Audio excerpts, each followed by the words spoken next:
Hey, hey, hey. How y'all? Hello, everybody. I don't even know why I have this presentation slide pulled up because it's more so just a Q&A. And I also don't like how that circle.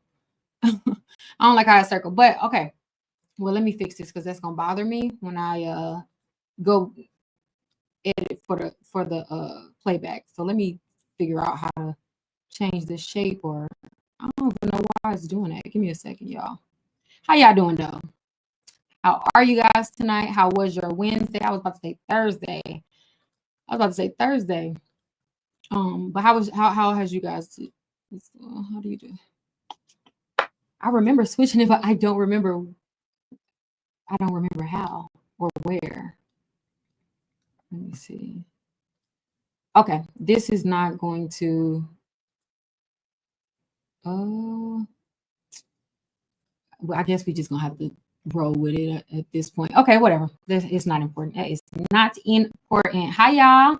Okay, so this is so as you guys know, we are knee deep, or actually at the tail end, or really the ending of a three-part series, right? And that three-part series, if you guys are not aware, was titled the credit shift, right?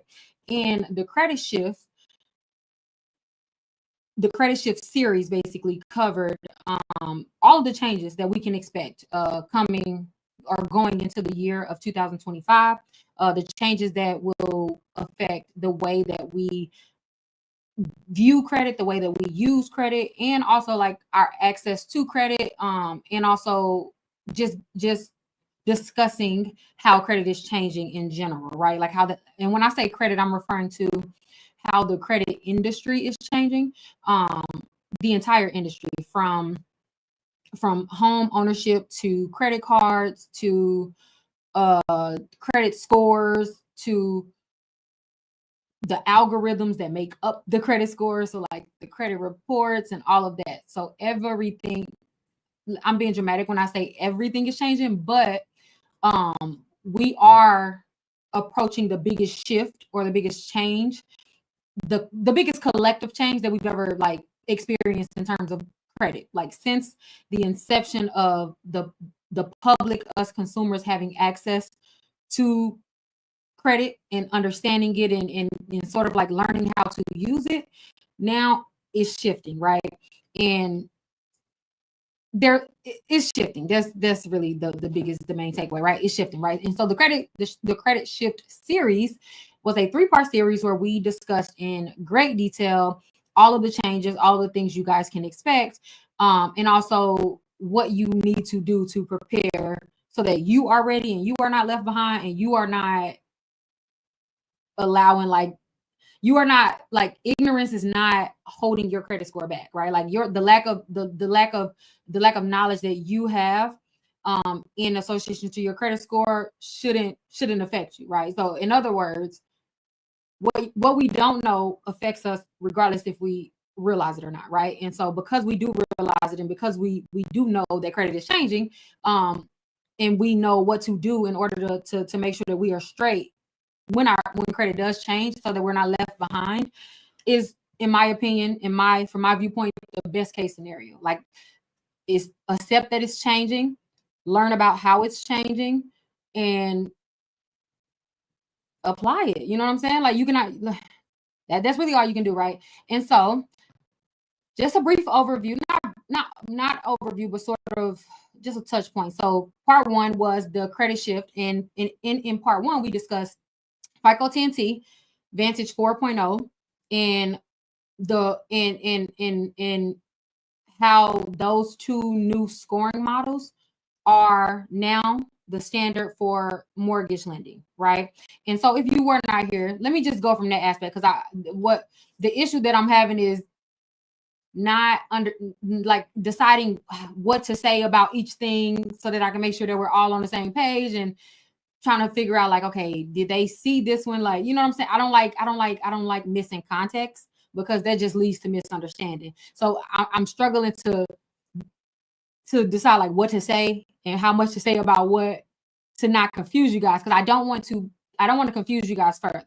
So because that is bothering me, there's a reason it's bothering me. So I'm just not going to ignore it. What I am going to choose to do right now, and you guys, of course, can decide if you would like, if you want to stay or not. What I am going to choose right now is do a 10-minute recap of each part. So there are 3 different parts, and they are all important. And obviously, a 10-minute recap of a 2-hour plus webinar is not all inclusive. So there will be information gaps, but I'll give you guys the main point, or I'll try to summarize the main points. And the rest of the information, you guys can go view it and plug in all of the missing pieces on your own time. Is that fair? I don't want to waste you guys' time, but I also am not comfortable with just providing more information that's not useful, right? And so I am going to start with, again, it's 3 parts. So I'm going to start with part 1, and I'll try to stay within a 10-minute recap. Now, at the end of my recaps, of recapping all 3 parts and all of the main points and all the main things that you guys need to know about these the changes, we will conduct a Q&A pertaining to the shift. Okay, so then you guys will be able to ask me anything, and then I'm able to sort of see what's missing and what else you guys need to know. All right, because it was gonna bother me trying to it just was too much. It was heavy on my spirit, and I can't do it. Okay, all right, so let's just reset. What I'm gonna do, I'm gonna play the intro, and I'm gonna come back, and then I'm just gonna come in. We know the plan. I'm gonna come in doing exactly as I just stated, but for editing purposes and all of that, I'm just gonna come back. I'm just going to play the intro again, and then I'm gonna come back, and just so it's smooth, I'll cut out the beginning so that the people who are going back to replay it, they ain't got to see it. Okay. All right. Give me a minute. I'll be right back. I'm going to play the 30-second one if I can find it. All right.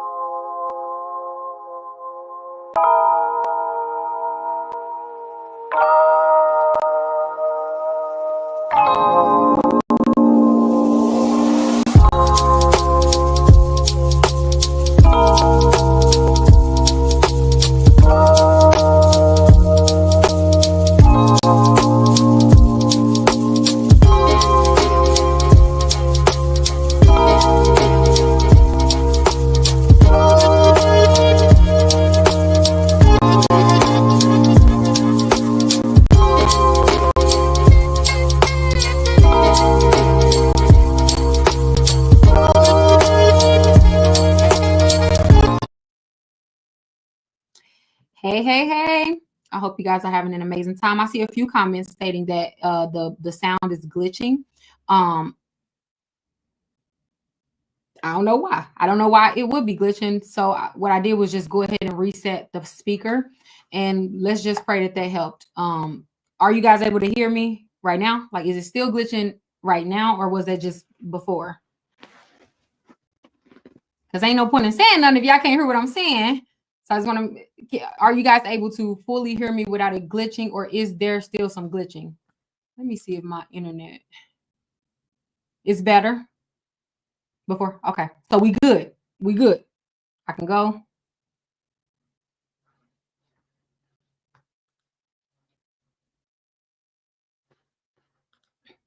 Okay, all right. We are good. We are good. All righty. Okay. Now, what is going on? What are we doing? All right. Credit is changing. Okay. So that means that everything that you already know about credit, you will have to shift certain things about it and be aware of these changes, right? Because if you are not aware and you don't fall into alignment, man, it's gonna work against you. It's going to work against you, and I don't want that for you guys. We've been discussing credit for a long time. Yeah, you guys know like how important it is for me, and how passionate I am about like trying my best to get you guys, or to paint the best picture or the clearest picture for you guys, so that you can truly understand what credit is. Sometimes it's hard. It's really hard to like take complex topics and break it down in bite-sized pieces, in a way that like people who don't study that thing will be able to understand. Because it's just like the world expects for people to just understand credit and the system of credit is as if it, number one, makes sense, two, doesn't shift, and three, is not really insider information. Like really the real nicks and crannies of credit is low key, in my opinion, inside information. And it's like we as consumers are just expected to know this without ever giving insight on the inside information. And that's always just bothered me. So that is what initially prompted me into wanting to like research and study credit and learn about all of the complexities and learning about the nuances and fully like forcing myself but out of but with enjoyment, but forcing myself to like learn everything that I possibly can about it, so that I can come back to y'all and explain it in a way that y'all understand, meaning like talk to y'all exactly how I would talk to y'all if we were talking about anything else, right? Because if something cannot be understood and explained simply, then it don't make sense. It don't make sense. To my mind, it does not make sense, right? Now, the credit shift, that means that credit is shifting.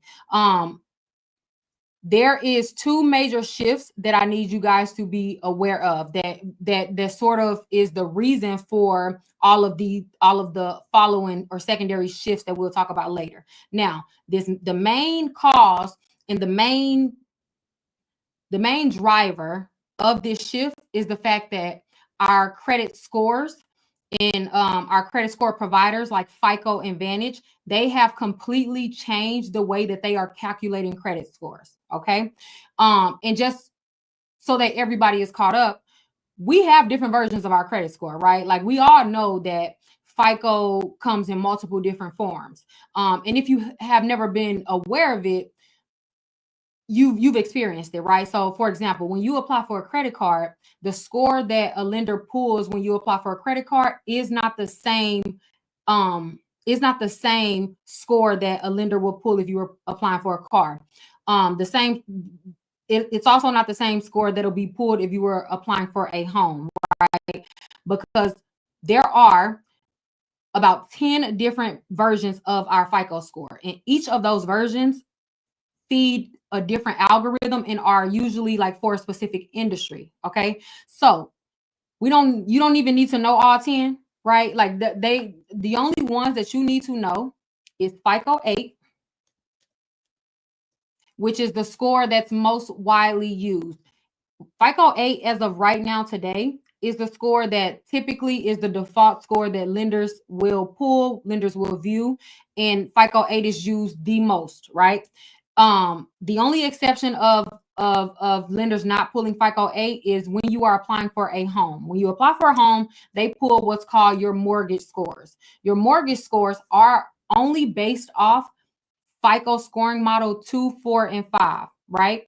And y'all don't even need to know. We don't even need to go into all of that, because the point is you are used to dealing with FICO 8. FICO 8 has a specific formulation and algorithm and makeup than the new credit scores, which are FICO 10T, right? FICO 10T and then Vantage 4. I'm trying to get to the slide where it shows did I pull up? Hold on. I believe this is the wrong. Hold on. Okay, here it goes. My bad. Okay. So these are the only scores that we're going to pay attention to today, because these are the only ones that matter and the only ones that I need you guys to be aware of. All right. Now, the classic FICO, when you hear me refer to classic FICO, I'm referring to FICO 2, 4, and 5. Those are basically the first versions, the first universal versions of our credit scores. Okay. So those are known as the classic scores, and they are specifically and exclusively only used in the mortgage industry. So when you apply for a home, your lender is going to pull the classic FICO scores, aka the mortgage scores. Okay. Those scores behave very differently than your FICO 8 score. And the main difference between the behaviors of those is the classic FICO scores was super. It was very limited. It was based on the time, like it was based on what was happening in the market and in the world when those scores unveiled, which was in like 98, 96 and all that. So I say all that to say those are like the oldest versions, right? Those are old, those are outdated, those are they no longer are useful for how we spend money today. The best example is back then, if you had a credit card with a credit limit over $30,000, FICO, the classic FICO, wouldn't have even recognized that as a credit card because a person having a credit card over $30,000 was just not the norm, right? Like, so the algorithm, the systems wasn't even, it wasn't even formulated to even be able to even think that that was a possibility. Therefore, like if a person had over a $30,000 credit limit, that if the classic FICO model wouldn't recognize it, literally doesn't know how to calculate that because it just wasn't the norm, right? And so as time progresses and as our behaviors change, our credit scores, they FICO adapts the credit scores, right? So that brings us to FICO 8. Like I said, that's the most widely used version. That's the one that we've been literally using without fail, and the most popular version of our FICO score since for the last 20 years, right? So basically, in our entire consumer lifetime, like since we've been really using credit cards and all of that, we have only known FICO 8. Like that's just been our standard, that's been our model, and we know how it works. It's tried, tested, and true. Now FICO 10T is, I hate having to give a portion of information. Like I'm just like, dang, how deep do I go? Okay, whatever. FICO 10T now. The biggest difference between the biggest change and the biggest shift that you guys need to be aware of when it comes to FICO 10T is it adds for the first time a thing called trended data. So that T in FICO 10T stands for trended data. What does trended data mean? Trended data means that instead of a lender pulling your credit score and only being able to see the things that are happening right now on your credit report or in your financial life, the trended data will give them a peek at seeing the last 24 months history of every account on your credit report. Now, off the bat, that sounds scary. You're probably like, what the heck does that mean? Let me explain that to you. If I'm a lender, if I'm Capital One, if I pull your credit and I'm pulling your FICO 8 score, the only thing that I'll see is the utilization on the credit card, like all of the credit cards on your credit report. I'll only be able to see your current utilization. So my knowledge of that account is only limited to what you're doing now. So even if you had 80% utilization reported 3 months ago, I wouldn't even know that. The only thing I'm able to see is what you are reporting now. So it's a lot easier as consumers for us to recover from reporting high utilization. Let's say things happened and we had to exhaust our credit cards and we had to use our credit cards and maybe even max them out, and maybe we didn't have time to pay it back before they reported to the credit bureaus, and that caused our utilization to be high. We can recover from that because all we got to do is the next month we can just make sure that our utilization is low. There's no I used to always say utilization has no memory, right? And that worked to our advantage because we were able to recover from having high utilization or from bouts of times where we just allowed it to be higher or spent more than what we wanted to, right? So that changed with FICO 10T because, like I said, for the first time ever, FICO gives the lenders instead of a screenshot that's stuck in place and can't change and they can only see present, they gave them a movie. So not only are you seeing what I reported this month, but you're seeing what I reported every single month on this credit card for the last 24 months of it, right? So they're able to see 24 months back.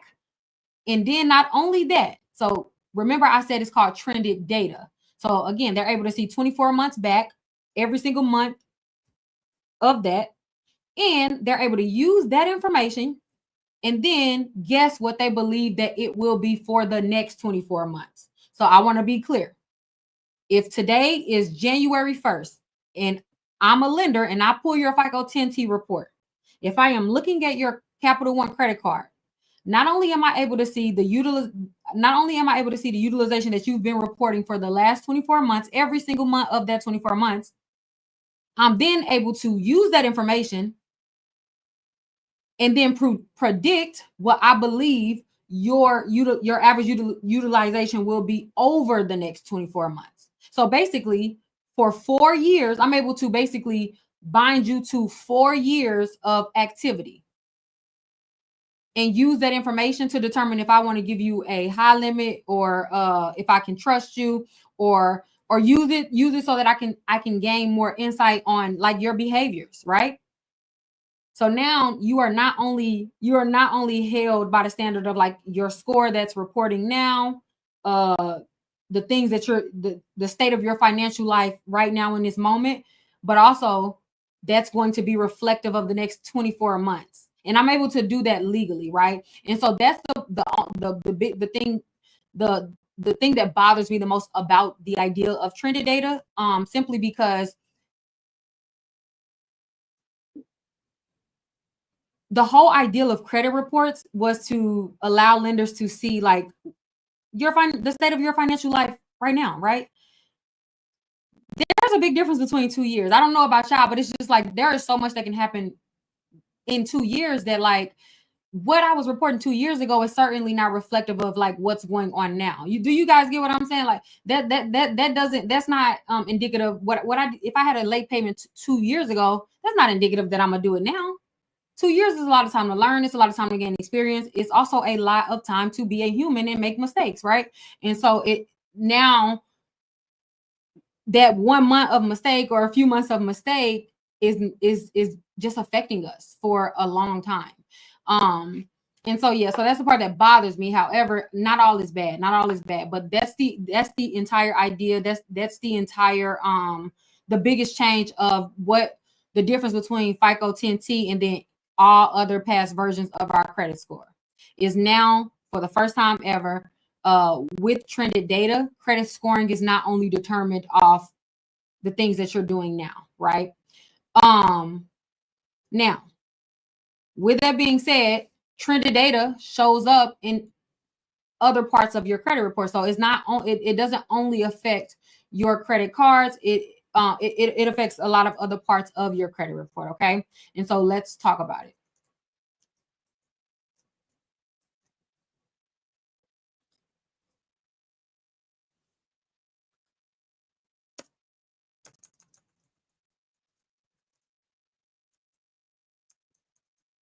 Why is it not showing? Do y'all see a white screen? Is it like I literally only see a white screen?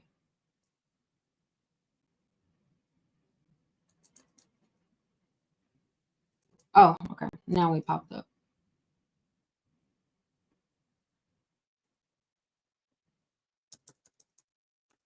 Okay.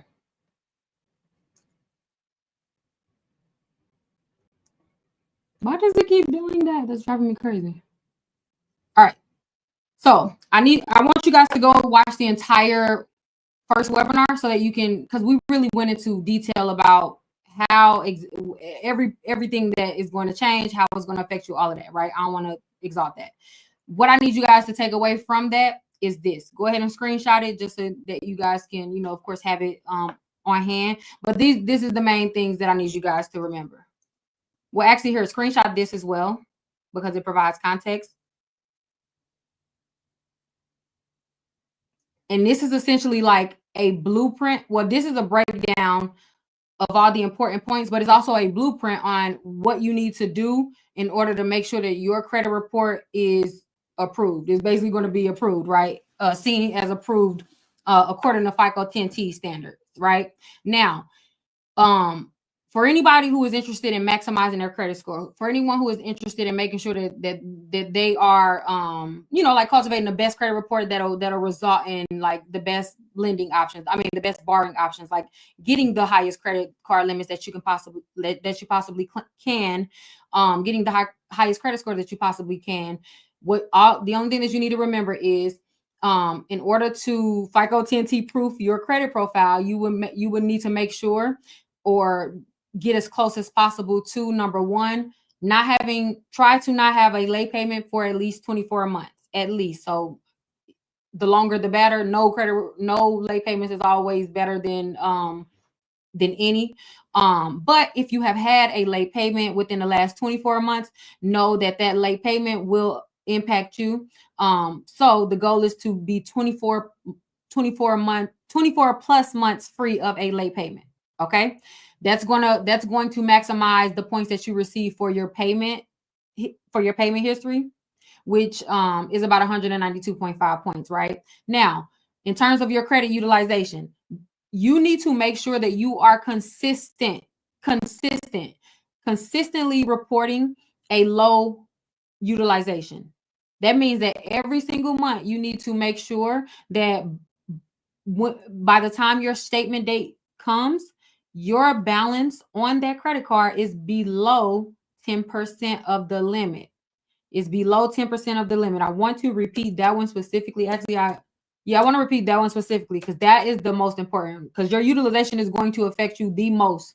The most is going to affect credit FICO 10T the most, right? And so it's super important that you guys are aware of what utilization is, when it reports, and how you can control it. So here are the basic principles of credit utilization. Number one, your credit utilization is the amount of credit that you have used versus the amount of credit that you have available to you. Okay, so in other words, if you have a credit card with a credit limit of $1,000, if you've used 500 of those $1,000, then your utilization is 50%. Okay, you use 50% of it, but you still have 50% remaining. Okay, the amount that you used is your credit utilization. Now, that is how the percentage is calculated. Now, that's how the percentage is calculated. However, the day that the day of the month that balance reports is actually what determines what the credit bureaus are indicating as your utilization. What does that mean? So, whenever your billing cycle let me explain it better. Every single month is called a cycle when it comes to our credit, when it comes to credit cards. Okay, so every single month that cycle will open up, which is the start of your billing cycle, which is day one of when this particular cycle opens, and it goes for 30 days. Once that cycle closes,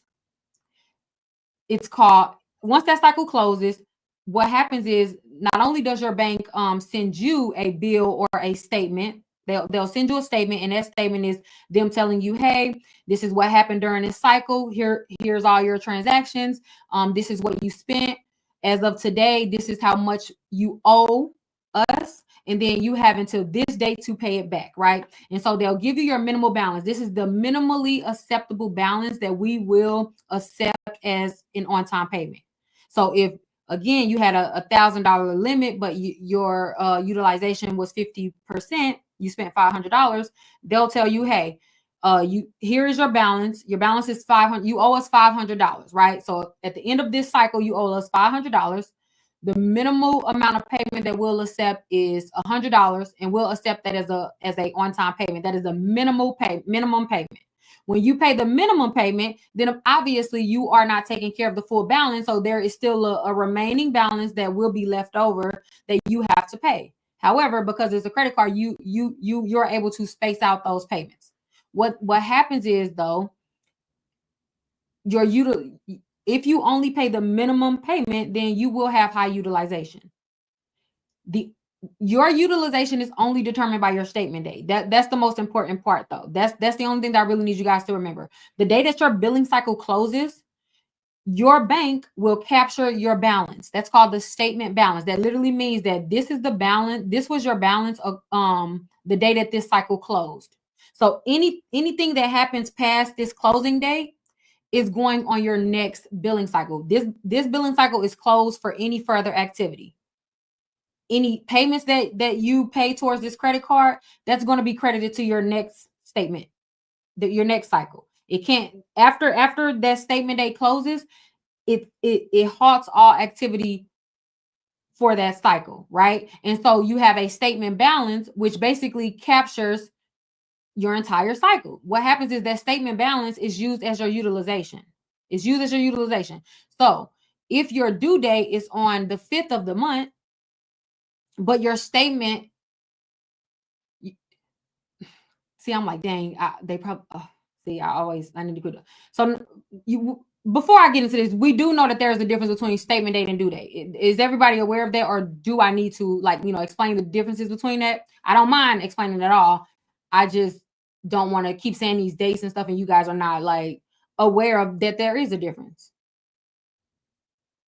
And it's okay if you're not aware. I would certainly explain it, but I just want to make sure that we do you are you guys aware that there is I'm aware. Okay, cool. Okay. All right. All right. All right. Okay. Cool. All right. We on the same page. All right. All right. All right. Great. Perfect. Now, your due date is for you to make sure that you make that minimum payment so that you don't not get a late payment, right? Like you don't want a late payment on your credit report. So the due date determines, if you have paid on time or not. That don't have anything to do with your utilization, okay? Your statement date is what determines your utilization. So the balance that was on that credit card when that cycle closed is what's going to be used as your utilization. If you're ever confused or ever wonder why is it that I make a payment on my due date, but then when I see my utilization on my credit report, it doesn't match.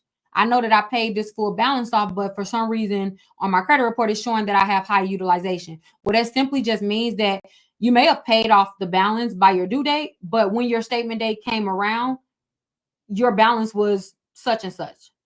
So you need to be aware of your statement date so that you can make sure that you are aligning your payments up with that date so that when that statement does close and that balance is captured, it's low. It's below 10%. That's the ideal scenario, right? Like if you report between 1 and 10%, you will witness your credit score increasing. Like it just within the math of how credit scores are made up, we are rewarded as borrowers for showing usage, but very small usage on our credit card. That very small or exceptional or great usage on a credit card will always be between 1 and 10%. I know that the industry standard is 30%, but that is not going to yield to like a high credit score. Like that you'll only that's like paying the minimum balance. Like it's acceptable, but it doesn't help you. It almost hurts you more than it helps you. So here's a chart of so you guys can visualize how different percentages affect you. So if you report between a one, if you report a utilization between 1 and 8.9%, that's going to be seen as the exceptional range, meaning like you are getting the most points that you can for that category, right? Like that's how you maximize your credit utilization, is to ensure that you are within 1 and 8.9% every single month, right? That means that you are literally doing the best that you can or the best possible, right? Notice it doesn't say zero. When you report zero utilization, then you aren't credited for that. That works against you. That's a whole nother story. Your goal is to stay between 1 and 8.9% if you want or need to maximize your credit score, right? If you let me tell you another thing. If you have collections, if you have charge-offs, if you have bankruptcies, if you have any other derogatory activity on your credit report, maximizing points in your credit utilization category is a way for you to control or sort of like undo the damage that's already been done on other parts of your credit report, right? Like you're able to still maximize points in credit utilization, even though you may be missing points in payment history due to having collections and all of that, right? So I always tell people when you do have bad credit or derogatory accounts on your credit report, the best thing you can do is maximize the categories that you can control, and credit utilization is one of those categories that you can control because it is directly affected or like it is directly affected on like what you are doing currently. So you're able to when I say manipulate, I just mean that like you're able to you the change depends on you. If you report a high utilization, then you are not going to get all the points that you can in that category. And if you report a low utilization, they'll give you more points. And it's completely independent of like if you do have collections or if you do have charge-offs. Because like a lot of people think that they could never have good credit if they do have collections and charge-offs, and that's not how credit works. You can have good credit with the presence of derogatory accounts. You just have to understand that number one, you have to understand the categories of your credit report and what's possible in each, and then you just have to make sure that you are maximizing the other areas, right? And so if you want the best output between 1 and 8.9%. Now I don't want to go through each threshold, but all I do have to tell you guys is FICO 10T considers credit cards with a utilization over 69% as maxed out. I'm going to repeat it. FICO 10T will view any credit card that you have reporting on your credit report with a utilization reporting over 69% as a maxed out credit card. So that means that if your credit utilization is over 69%, it's the same as being over 100%. It's the same as a maxed out credit card. So you are literally being penalized for having a maxed out credit card by reporting a 69%. That is a huge difference. That is a huge change that everyone needs to be aware of. And I say all that to say, because the important part of me saying that was, when you are paying your credit cards, here's the goal. You need to ensure that no credit card on your credit report is reporting a 69% utilization or above. So when you are looking to paying your credit cards, the first thing that you need to do, the first measure, is to make sure that all of your cards are under 69%. Make sure that all of your cards are under 69%. Okay. It don't matter if you have a card that's only reporting 1%, and then you have a card that's reporting 8%, and then you have a card that's reporting 20%, and then you have one card that's reporting 70%, right? And you don't really care about that card because maybe you don't use it as much. So you rather put your money towards the cards that you use, right? No. You literally can't afford to do that, because that one card being high is pretty much like, it was really making the cards that you are managing properly like ineffective. Okay, so here is how I need you guys to look at your credit cards and make sure that you are following like this framework when it comes to your credit report. Number one, the first step in reducing your utilization is getting all of your credit cards under 69%. Okay, you just want to make sure that none of them are reporting maxed out. I literally do not care if you are currently at a 70% and you only reduce it to 68%. Is that serious? The difference between you reporting a 68% and a 70% is quite literally an entire grade difference when it comes to your credit report. Like it is the difference between getting a F and failing the class or getting like a C.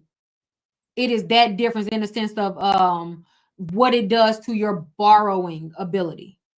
Even if it's not doing that much to like your score specifically, what lenders will allow you to borrow based on what your credit report is telling them will absolutely be affected. It is that big of a deal. Okay. So I want to repeat this. So I'm gonna keep repeating this. It's so important. It's so important. It's so important. And by the way, if you guys are not aware, when I say like it's viewing it as a maxed out credit card, whenever you have a maxed out credit card on your credit report, there are certain indicators, right? Like there's a red flag, right?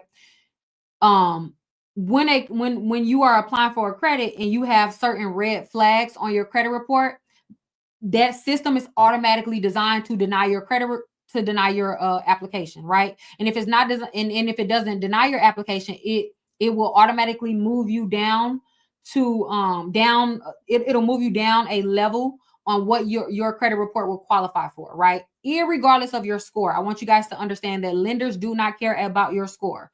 Lenders don't care about your credit score. There are people that have a 800 credit score and they cannot borrow $10,000, right? It's a such thing as having an empty score, meaning like your credit score is high, but your credit profile is not worth a damn, right? And and not worth a damn, obviously, in terms of lenders. What I mean by that is your credit score is not phasing them, and it's not determining what they're gonna allow you to borrow. What determines what you are able to borrow is the picture that your credit report paints, your credit profile paints. They need to go deeper than your credit score. You can have an 800 and still have collections, or you can have an 800 because maybe you have a lot of authorized user accounts and all of that, right? Irregardless of the reason, your credit report has to show them that you qualify for the amount of money that you qualify for. Your credit score is not going to do it. So when it comes to the grading or the indicators on your credit report, those mean more than your credit score. When it comes to applying for a credit card, the worst thing that you can have, or the worst indicator or the worst red flag that you can have to a lender, is a maxed out credit card flag that immediately tells that lender that you cannot be trusted with credit. If they see that if they see that you are already overextended with your current credit cards and you're overloaded and you cannot afford what you currently have, why would they think that they'll be different? Why would they think that if they give you more money, then you'll suddenly know how to manage the money, right? They don't want that. No lender wants to borrow. I mean, no lender wants to lend to you if they don't expect to get it back. Understand that they are a for-profit company. They are a bank. So they're in it to make money. There's no personal relationship between you and them. The only thing that they care about is making money. Okay. And so in order for them to make money, you have to borrow the money and they have to be able to charge you interest on it. That's just the nature of lending, borrowing, and lending, right? But if they don't believe that you're going to pay them back, then obviously there is no benefit to them in that. And so there are certain indicators that are deemed too risky, right? So you have certain indicators that affect your what's called risk score, your ability to borrow. What based on your credit report, what is this telling me as a lender? Does your credit report indicate that you can be trusted? And I'm going to measure that based on what I see you doing with the rest of your credit card accounts. Okay, you have this Capital One account, you have this American Express account, you have this $2,000 credit card over here, and I see that your utilization has consistently been about 10%, between 10 and 15% every month. So that means that you seem good. You seem like a great candidate that I can trust that you will pay me back my money. And I really don't really have too many things that's like standing out right now. On the inverse, let's say I'm looking at another person's credit report, but I'm seeing that I'm getting these indicators like this person maxed out this card. This out of the 5 credit cards they have, these 2 are maxed out. This one is about a 10% utilization, and then the third one is maybe like a 30% utilization, and then the last one is a random card that maybe has 17%. Now you're looking a bit riskier. So now, okay, there seems to be an issue. There is a clear picture that like maybe there's a chance that I'm not going to get my money back. You just are riskier, and I'm not willing to take that chance. So I'm just going to deny your application.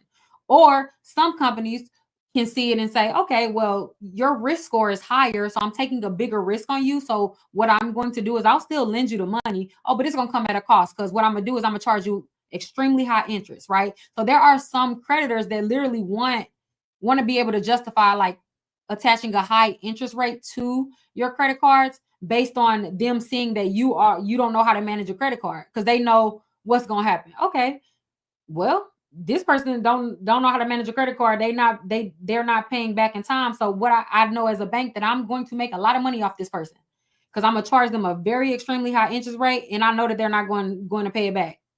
I mean, I'm sorry. I know that they're going to pay it back, but just not. They're not going to pay it back in a way that benefits them. They're not going to make sure that they are they're probably not even aware of how interest works on a credit card. So I'm going to take advantage of that, and I'm gonna attach a high interest rate to their credit card and just sit back and make money off them. So there are a lot of companies that love when you report a high utilization, because the higher the utilization that you report, like they making money off you, right? But also that just limits your ability to borrow, and you don't want that. Okay. So any credit card that has a utilization over 69%, I didn't say 70 because it literally changes at 68.9. If 69% or higher is reported, FICO 10T automatically, this is written in the code, in the literal code of how FICO 10T calculates and translates information to lenders. Any credit card that has a utilization over 69% automatically maxed out. Maxed out. No discussion. It's maxed out. Okay, cool. Then they are going, so to avoid that red flag, make sure all of your credit cards are under 68%. So if you have any credit cards over 70 or over 69%, the first thing is getting them under 68%. Okay.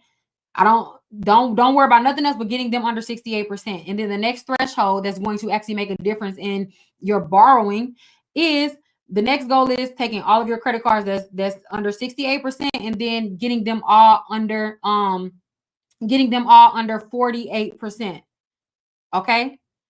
Getting them all under 48%, one by one. Your goal is going to be to get them all under 48%, because once all of your credit cards are under 48%, then now you are moved from level 3, or I'm sorry, level 2.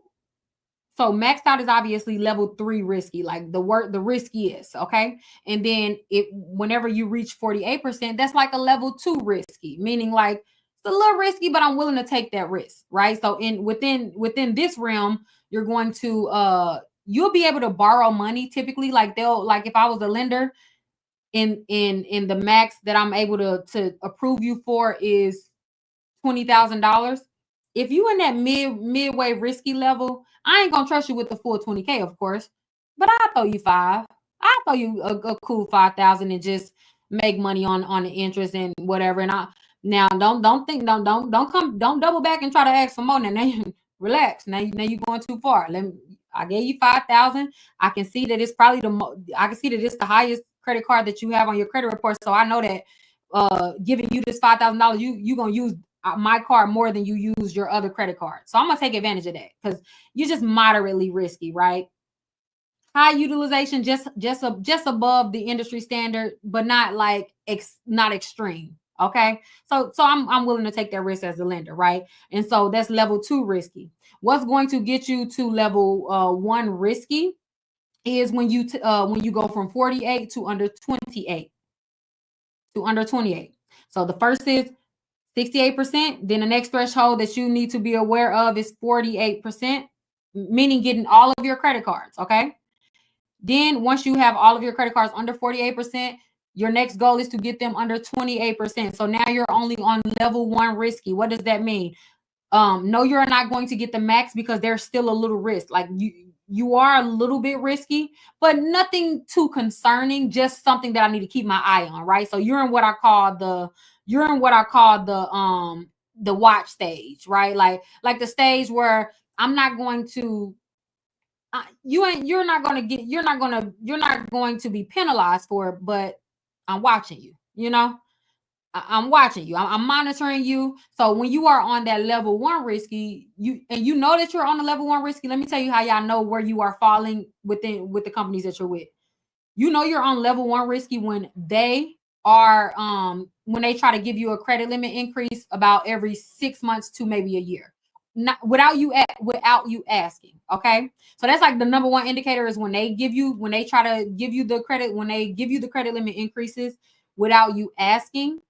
Because that means that they're literally watching your credit report, right? Like they're monitoring your credit report. And obviously if you are showing improvement and improving yourself to be trusty, they'll throw you a little bit more. Okay. And the reason why that's the indicator, them giving you and approving you without you applying, I'm not approving you because you didn't apply, but them offering you a credit limit increase is because I'm just gonna let y'all know how lenders view it, right?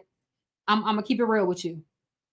If a lender sees that a person is not asking for credit limit increases, they're automatically going to assume that they're inexperienced and don't know credit, that don't know the credit game, right? Because the whole point in credit card is to gain leverage. It's so that you can it's so that you can have more capital than like what like your income produces, right? Like that's the whole point of credit. Anybody who truly spends on credit cards and understands the value of credit card understands that like there's strategy to it. Like you want the highest credit limit as possible, although you don't plan on using it, but in order to so that you can have some flexibility and open yourself up to more possibilities with using other people's money. The whole point is to gain access to more capital so you're able to use other people's money, right? Like there's a specific strategy and way and behaviors that an experienced credit card user is going to do. We're gonna make sure we maximize in points. So and also using those points, and you know what I'm saying, like it's a whole game to it. It's art, like it's a lot, right? So when you as a consumer do not ask for a credit limit increase, we know that number 1, you are okay with the bare minimum. So we know that whatever we give you, you're going to be okay with, and that's going to be exciting to you because you probably didn't even consider this was a possibility. You get what I'm saying? It's like having a turkey sandwich, knowing that a person is hungry and having a turkey sandwich in your hand, but giving them a pickle, like, they're hungry, you gave them a pickle, you can be seen as generous, but you have a whole sandwich. Y'all get what I'm saying? Because you know that if that person is going to be grateful, so it's sort of a win-win. That person is going to be grateful, and that's a way, like, that's a sneaky way for banks to like buy your loyalty. You're more liable to be loyal to a company when you don't understand that, when you can't see how much that company is holding you back from, right? Like, if you know that a person has a sandwich and they give you a pickle, then you're gonna look at them side with a side eye, like, you trying to be funny. You trying to like if you are home, if you and a friend is in the cafeteria and you are starving and you audibly express that you are starving and you see your friend has a sandwich and your friend gives you a pickle, you are going to feel slighted, even though you are not entitled to the pickle. But there's a part of you that will feel slighted because you understand that they have an entire sandwich and they literally only offered you a pickle, right? Now, your feelings would change about that if you did not know a person and you were hungry walking down the street and you thinking maybe you're a homeless person, or you just thinking in your head like, dang, I'm hungry. And then a person just comes up and gives you a piece of candy or give you a pickle. Then you're looking at it different. You ain't looking at them like, oh my God, you're so selfish.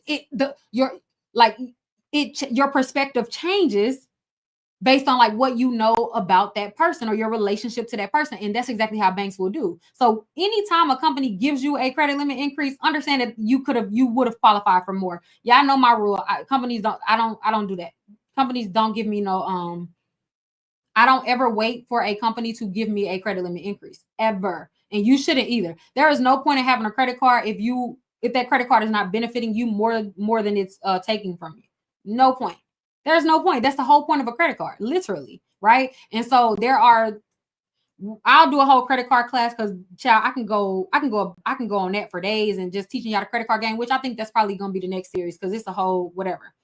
But there's no way in the world that I'm a be using, for example, my American Express card as much as I do, my Apple card as much as I do, and not expecting them to give me more money. Like, that's the whole, you know what I'm saying? Like, it's just the whole point. What's the point? Right. Anyways, I'm off that. Okay. So anyways, when you are in that level 1 risky, like I said, they watching you and then they'll give you pickles every now and then just to keep you in their system, keep you loyal to them. Okay.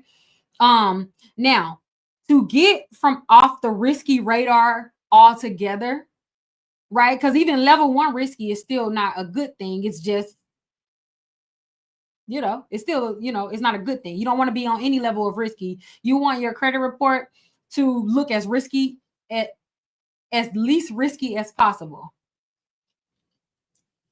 So to make sure that you are not on the risky list, all you got to do technically. So I'm first going to so level 1 risky. So then a level right under that, you are not in the risky level anymore, right? And this is when you're in this level 3. I'm sorry, level 2. I'm so sorry. I was looking. So now you on level 2. Level 2 is not risky, right? Level 2, when you know that you are on level 2 when you ask them for a credit limit increase and they honor it. Usually you'll get approved, right? But it's like it's never like how do I explain it? Well, hold on, let me refer. Here is the great indicator that you're not at the top level, right? You're on level 2. Every single time that you ask them for a credit limit increase, it should be approved. If it's not approved, then you know that you are not in what they consider the top percent of their borrowers, right? If sometimes they're getting approved, like let's say you ask for 2 credit limit increases a year and maybe they approve 1, that's usually like, an indicator that, okay, I'm on that level 2. I still sort of have some work or things to prove to them in order for them to consider me elite. Another thing is, if they're not offering you other products, like if they're not trying to continuously rope you back into like their ecosystem. Like, hey, we see you have this card. We offer we you have a personal card with us, but did you know we have a business wing and we do business? Like, they're constantly trying to get you to get another product. That's a great indicator. They're obviously going to do that to 1 and 2, but like you just started getting those. Like you just started noticing, like, dang, this company is really trying to sell me on something else, right? And then also, you know what? I'm trying to think like indicators that you would know. You know what the main difference I believe is? The thing is, you're not even going to notice the main difference until you do something. And the reason why I say that is because the main difference is them changing your interest rate. If a credit card company agrees to change your interest rate, you are literally considered a top borrower. Like you are, they know that you're a benefit. They know that you're a benefit, and they also know that you can go to any other bank and get what they are giving you. So they're not going to challenge what you are asking them for, right? And if you like, wait, I didn't even know your utilize, I mean your interest rate, your APR on your credit card can change. Let me tell you something. When you really put the work in on your credit report and allow your credit report to speak for itself, and you build it right and strategically, there's a lot more to when I say your borrowing power. That's the power. When your credit report speaks for itself, you have a lot more leverage, because then what does that look like? If I every single year, and y'all know I've been saying it, every single 12 months that I am loyal to a company and I've done what I have agreed to do. I've paid my credit card. I've made sure my utilization was consistently low, and I did all the things. Every year of loyalty is going to cost you as the company. So that's going to cost you in the way of, number one, if there's an annual fee, I'm not doing that. I'm not paying that annual fee. So every single year, I'm either going to call and or send an email, probably both, knowing me, and express exactly that. I do not believe that I should have to pay this annual fee. I do not believe that my interest rate should be 28% or whatever the case may be, because there is no indicators, according to the history that I've cultivated with you guys, and what you see on my credit report, that whatever that should be that should make you guys think that I'm of risk. If anything, I'm more of I'm an asset, right? So like you literally are selling yourself, like basically saying, yo, stop playing with me, because I know that you know that this is not right, right? And so then you have leverage in the sense that, like, number one, they can look on your credit report and see that they are not the only ones that's lending you money. Like they ain't the only ones that's offering you a $40,000 credit card because they see they see you have two, $40,000 cards at American Express or whatever limits is. The point is, they see that they have competition and you can do without them. And even if you close your account with them, it's not going to do nothing to it's not going to change anything about your credit report. Your credit report is not dependent on them at all in any capacity. So you can by all means do without them. So when they understand that and they know that you know that, that's where the leverage comes, right? And I'll do a whole video and series on like credit cards and all of that, because y'all know I started with a $200 secure card, $200 subprime card actually first, and then a secure card. So when I do the credit card series, I'll make sure that I literally go from point A to Z, like walk out through the entire process on how to go from a subprime card to unlimited no limit cards rather, I'm sorry. And also how to use your personal credit to build business credit, to gain business capital and business loans without it affecting your personal credit. It's a whole, I ain't gonna get into that, but I will do that. I definitely will do that. So anyways, back to what we were saying. So the safe number is between 9 and 28%. Notice I said safe. So like I said, you ain't a risk, you just safe. You just sort of getting what the remnants from the top percent, basically, right? But if you want to make sure that you are building leverage and able to talk your ish. Report between 1 and 8.9. Report between 1 and 9%. Okay, that's the best percentages that you can stay within on your credit card. That's what's going to yield the best results. That's going to speak to the lender in a. That's going to speak a different language to the lender than anything else. That percentage. Okay. All right.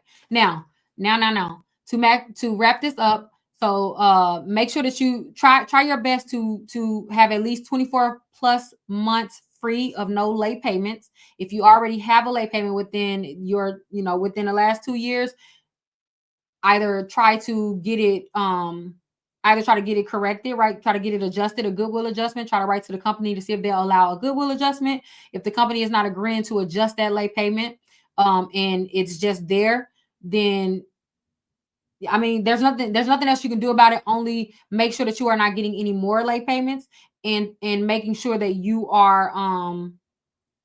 have enough active accounts on your credit report so that one late payment or whatever, however many amount of late payments is getting drowned in a sea of on-time payments, right? And so here's the rule. For every one late payment that you have on your credit report, you need 11 on-time payments.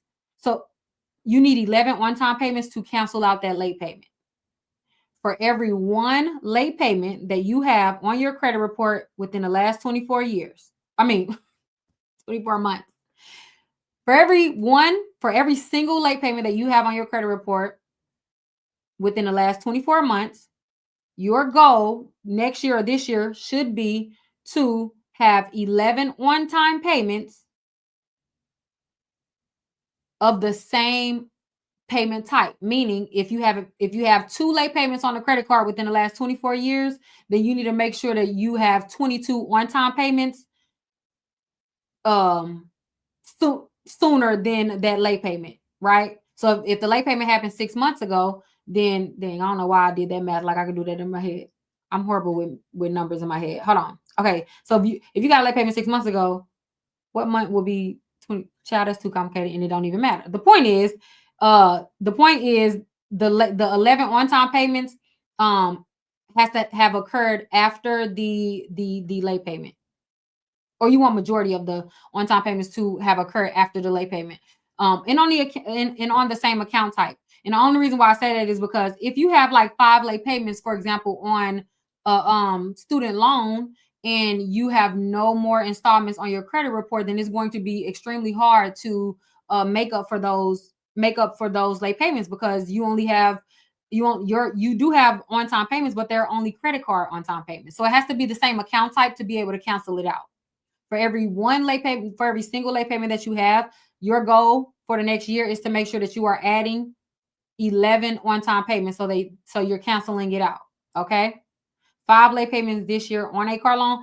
Have you tried to contact your company to see if they'll offer like a hardship adjustment, a goodwill adjustment? Have you tried to contact them in any way? If the account is closed, then you're probably not going to be able to get a goodwill adjustment, because that requires the company themselves to change it. So if it's closed, they're not going to go back and change like the history on a closed account. But if it's open, like if the account is open, if you actively have a credit card with Capital One, email Capital One CEO and request a goodwill adjustment. If you guys don't know how to do that, I have a video on YouTube. It's free. I believe it's called How to Get Rid of Late Payments or something like that. And I even give you the wording and all of that, the email addresses and everything. So go and watch that video. Try to get a goodwill adjustment. If you cannot get a goodwill adjustment, then your focus is adding more on-time payments to your payment bank. Okay.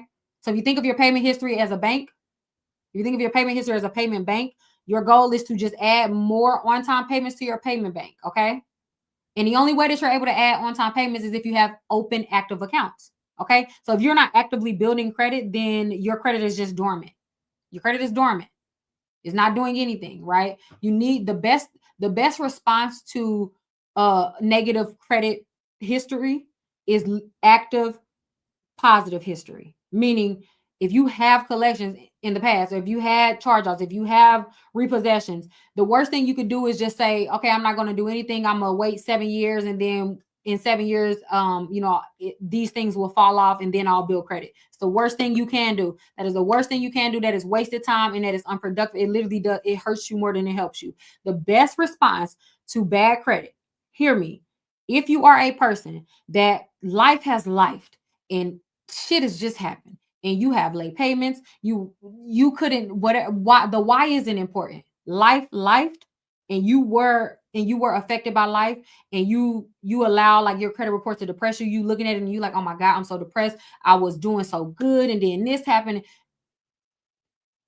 Do like let it go, release it, understand that life happened. That is okay. The only thing and the best thing that you can do is to make sure that you have accounts that are open right now that is reporting good history.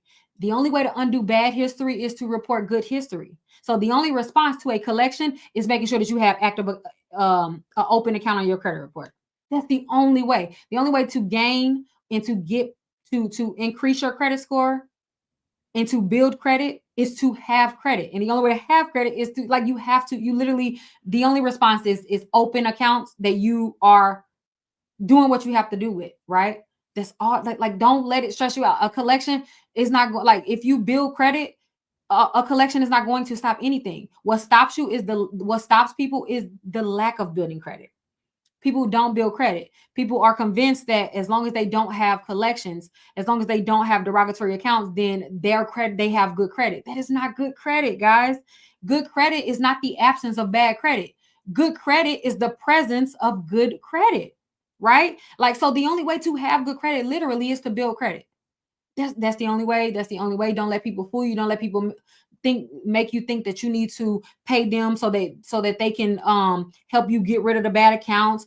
Don't allow people to think that you need to pay them so that they can put you on their credit card and you get their history and you're an authorized user. All of it is empty. All of it is fake, and none of it really truly affects your credit report. It doesn't affect your borrowing power, right? Like your credit score may move, but your borrowing power is not affected. Your borrowing power is ultimately determined off your primary accounts, the accounts that are in your name, the accounts that they can see that you own, and they are yours. A $200 credit card that you were approved for in your name is more beneficial than a $20,000 credit card of a friend that you are just an authorized user on. That $200 credit card, that $200 credit card is a primary account, meaning that takes precedence over any other account type on your credit report. A primary account makes up 87% of your credit score. The absolute most that a authorized user account or co-signed account or joined account can do for your credit report is up to about 30% in terms of the difference 13% in terms of the difference that it can make. 87% of your credit profile is based off your primary accounts. You can, so that literally means that you can have about a 790 credit score.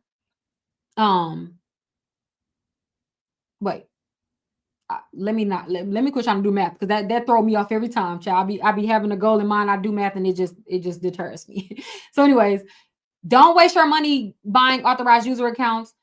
I promise you, it's a waste of money. It's a false inflation of your credit score, and it's literally it's vanity. Your credit score is just vanity because it doesn't actually get you anything. Your credit profile is what affords you everything.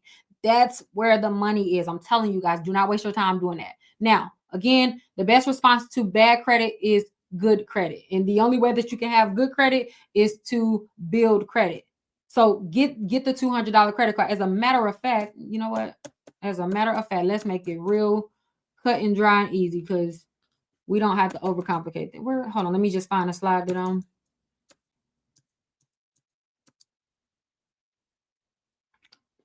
Okay. Now, so this is what I'm gonna need you to do. I ain't even finna, this is what I need you guys to do. And I just need you guys to write this down because I can't find the slide that I want. So I'm just gonna tell you, write it down. Let me tell you guys the best credit profile that you can have. And I want you guys to test it. And I want you guys to come back in every 6 months and let me know the progress. This is tried, it's true, it's proven. It literally cannot go wrong. The only way that this formulation can go wrong is if you do not listen. Okay, so y'all ready? I'm only gonna say it one time because my mouth's starting to get dry, so I want to make sure that everybody ready. I'm just gonna give y'all a straightforward formula. Please don't deter from it. There's no variations. Don't convince yourself that your situation is different and unique. Please, I'm serious when I say it. Like, I'm saying this because people are convinced that their credit report is so bad and it's so uniquely bad that it's going to supersede the standard and the it's not. I promise you it's not. There's no credit report type that I haven't seen. Like, it is not. Yours is not uniquely bad. There's no uniquely bad. You just haven't set yours up properly. You haven't set it up properly, and I'm going to tell you how to do it. This should be your goal. It don't matter how long it take you. You are not on nobody's time limit because this is it's your personal journey, but this is your goal so that you can have great credit. This is the only way to have great credit. Okay, y'all ready? I'm real cut and dry. And wait, let me make one more remark. I don't care how many collections you have. I don't care how many charge-offs you have, late payments. I don't care about nothing bad on your credit report. Okay. So what I'm about to say will still work irregardless if you do have bad accounts. Does that make sense? So I don't care if you tell me, hey, LaShonda, I got 12 charge-offs. My recommendations is still going to be the same because it's still going to work. Okay. So so when I say don't allow yourself to make you think that this is not going to work for you, that is a literal lie. It's a lie. Okay. So that there's no reason to be defeated. There's no reason to think that it's not, because it will. Now, this is what you need to do. This is how your credit profile needs to look. Number one, you need to, I want you to have, oh, I thought somebody said, hold on, I meant to drink. Let me drink so I can just say it. I was looking for my water. All right, so this is what I need you guys to do. Tell everybody y'all know. All right, so number one, you need to make sure that you have 4 revolving accounts on your credit report. You need to make sure that you have at least 4 revolving accounts on your credit report. What does that mean? Revolving accounts are credit cards, okay? So you need to make sure that you need to have a goal of having at least 4 open credit cards on your credit report, okay? Those 4 credit cards, it don't matter what company it is. It doesn't matter what limit it is.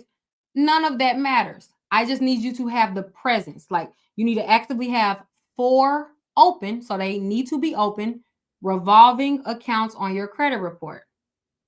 Don't matter how that look. Could be 2 Capital One, could be an Amex, could be a sub.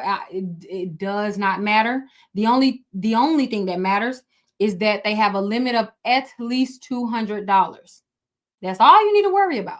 As long as it's a $200 credit card, it will meet the standard. And I'm going to make it a little easier for you. There is no bank that even offers, to my memory, I don't believe banks even offer credit cards under $200 anymore. I don't even believe that, like, they offer it. So, like, that's a fairly easy thing. That's the only thing you need to do. I need you to have 4 open credit cards on your credit report. As long as all 4 of those credit cards have a limit of at least $200, you get your check. You good. The only other thing that I need you to make sure of out of these credit cards is at least 2 of them. So at least 2 of the 4. You need to have 4 total, but I want you to make sure that at least 2 of the 4 credit cards are what's considered an open bank card. What is an open bank card? An open bank card means that it is a credit card that you can use anywhere. Meaning it is not tied to a specific establishment. So it's not a Victoria's Secret card that you can only use at Victoria's Secret. It has an open bank card will have an American Express logo, a MasterCard logo, a Discover logo, a Visa logo, and I believe that's all. So if it has MasterCard, Amex, Visa, it has to be an open bank card, meaning it is not a retail card. It's not tied. The that credit card is not tied to a specific store. Okay. As long as you can go to an ATM, I mean, not ATM, as long as you can go to Walmart and use this card, the same way you can go to McDonald's and use this card. It is a open bank card. It is tied to a bank that isn't specific to a store. Okay. And I want to also say a Walmart card. I know a Walmart card is logoed, but unfortunately that one does not meet the mark. I believe that's the only card that for some reason or another, don't know why, it does not read on your credit report as an open bank card. Although I think it technically should.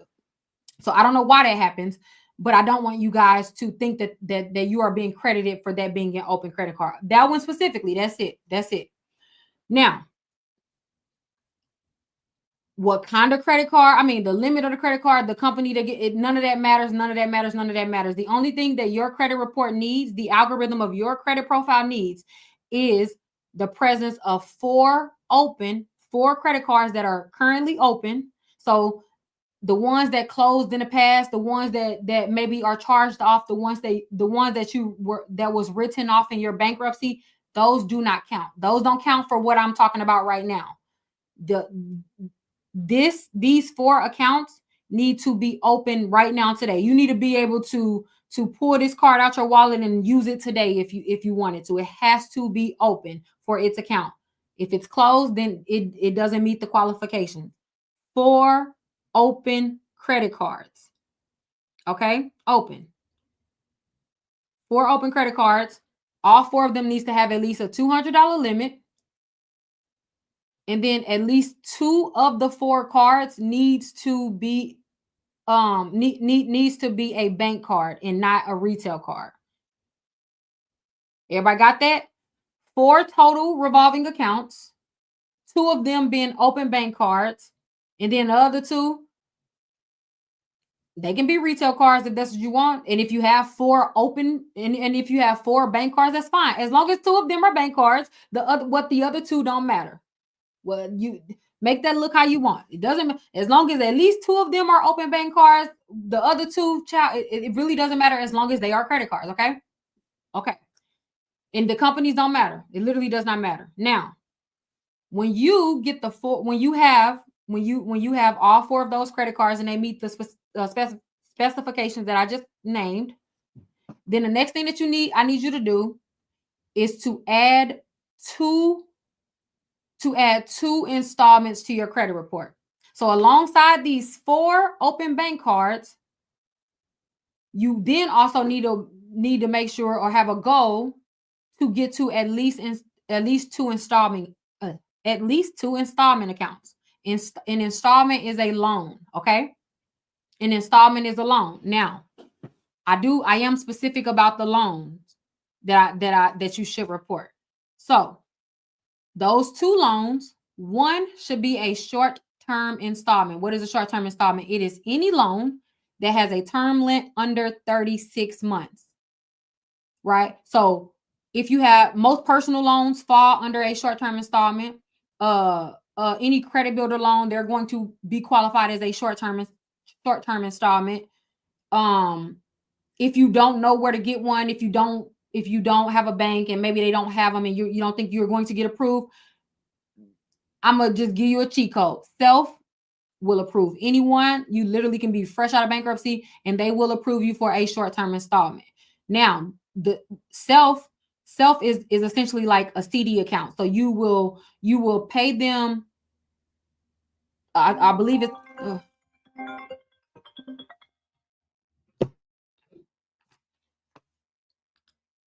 my bad, my phone rung. I don't know if it paused it. Can you guys hear me? Can I keep going? Did it come in? I wish I can type. Because I would have typed it as I was saying it. Actually, I know. Yeah. Oh, did it cut me off? I don't know if I'm still live. Like, I don't see no movement, but it still says live. Can y'all still hear me? Or did the phone call end it? Oh, okay. Oh, I was going to say, that sucks. Okay. Okay, cool. All right. Okay, I ain't going to go over it. Now, those 2 installment accounts, They are loans, right? If you cannot find a short-term installment, go to Self. Go to Self. They'll literally approve anyone. And they're a great company. Like, they report to all 3 credit bureaus. Like, literally, I love Self. I use them. And I don't have a promo code to give you guys. So there's like, I'm not saying I love them so I can like make money off of it. Self is solid. Self is solid. I've had years of experience with them. A lot of credit cousins use them. They are reliable. They are reliable. You're in good hands. But if your bank offers a credit builder loan, like for example, if you have Navy Federal, they have what's called a pledge loan. That's the same type of loan that Self has. Banks just call it different things, right? What you need to make sure of is that as long as it has a term length under 36 months, it does qualify as a short-term installment.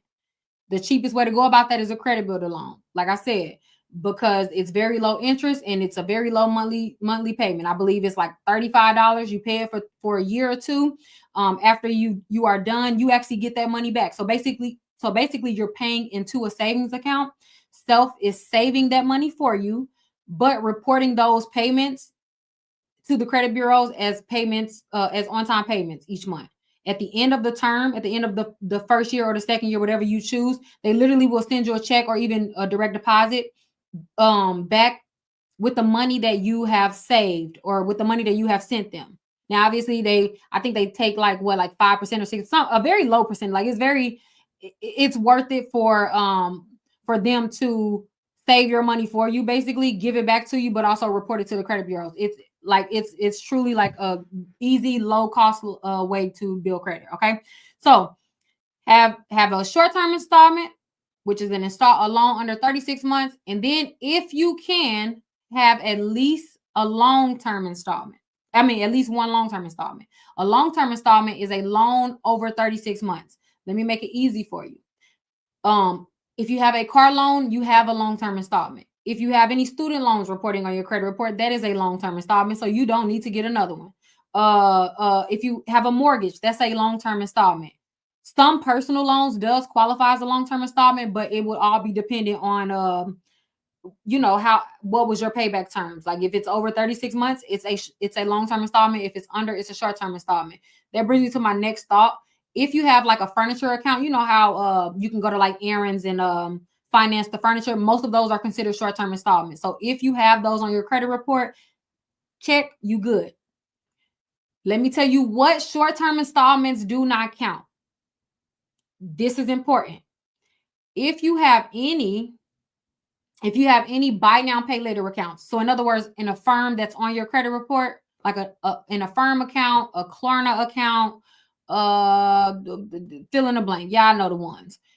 Those are not qualifiable within these within this checklist. So if you have them, that's cool. However, don't think that they are checking off the list in terms of they are meeting the qualifications to be a short-term installment. You can have them, that's your business. However, you need to make sure that you have and when I say real short-term installment, I'm saying real because those buy now, pay later, or basically any loan that's under 6 months is not seen as a real installment. In those buy now, pay later accounts, I think they max out at 6 months. So it doesn't count. It just literally doesn't count. Okay. So you can't use those to qualify. Make sure you have 4 credit cards and 2 installments, right? So now, if you can do the math, you have 6 open accounts on your credit report right now. Okay. So then what next? In addition to having your accounts, so you're building active credit, you're actively building credit. You have 6 accounts reporting on your credit report every month. So that means that's adding 6 on-time payments to your payment bank every single month. So you can see how, let's say you had 2 late payments in the past, you're going to make up for those late payments fairly quickly because these 6 accounts are literally adding 6 on-time payments to your credit report every month. They're all primary accounts. So your primary accounts, meaning they're in your name. So you are receiving the full benefit for them. And this is considered you building primary credit.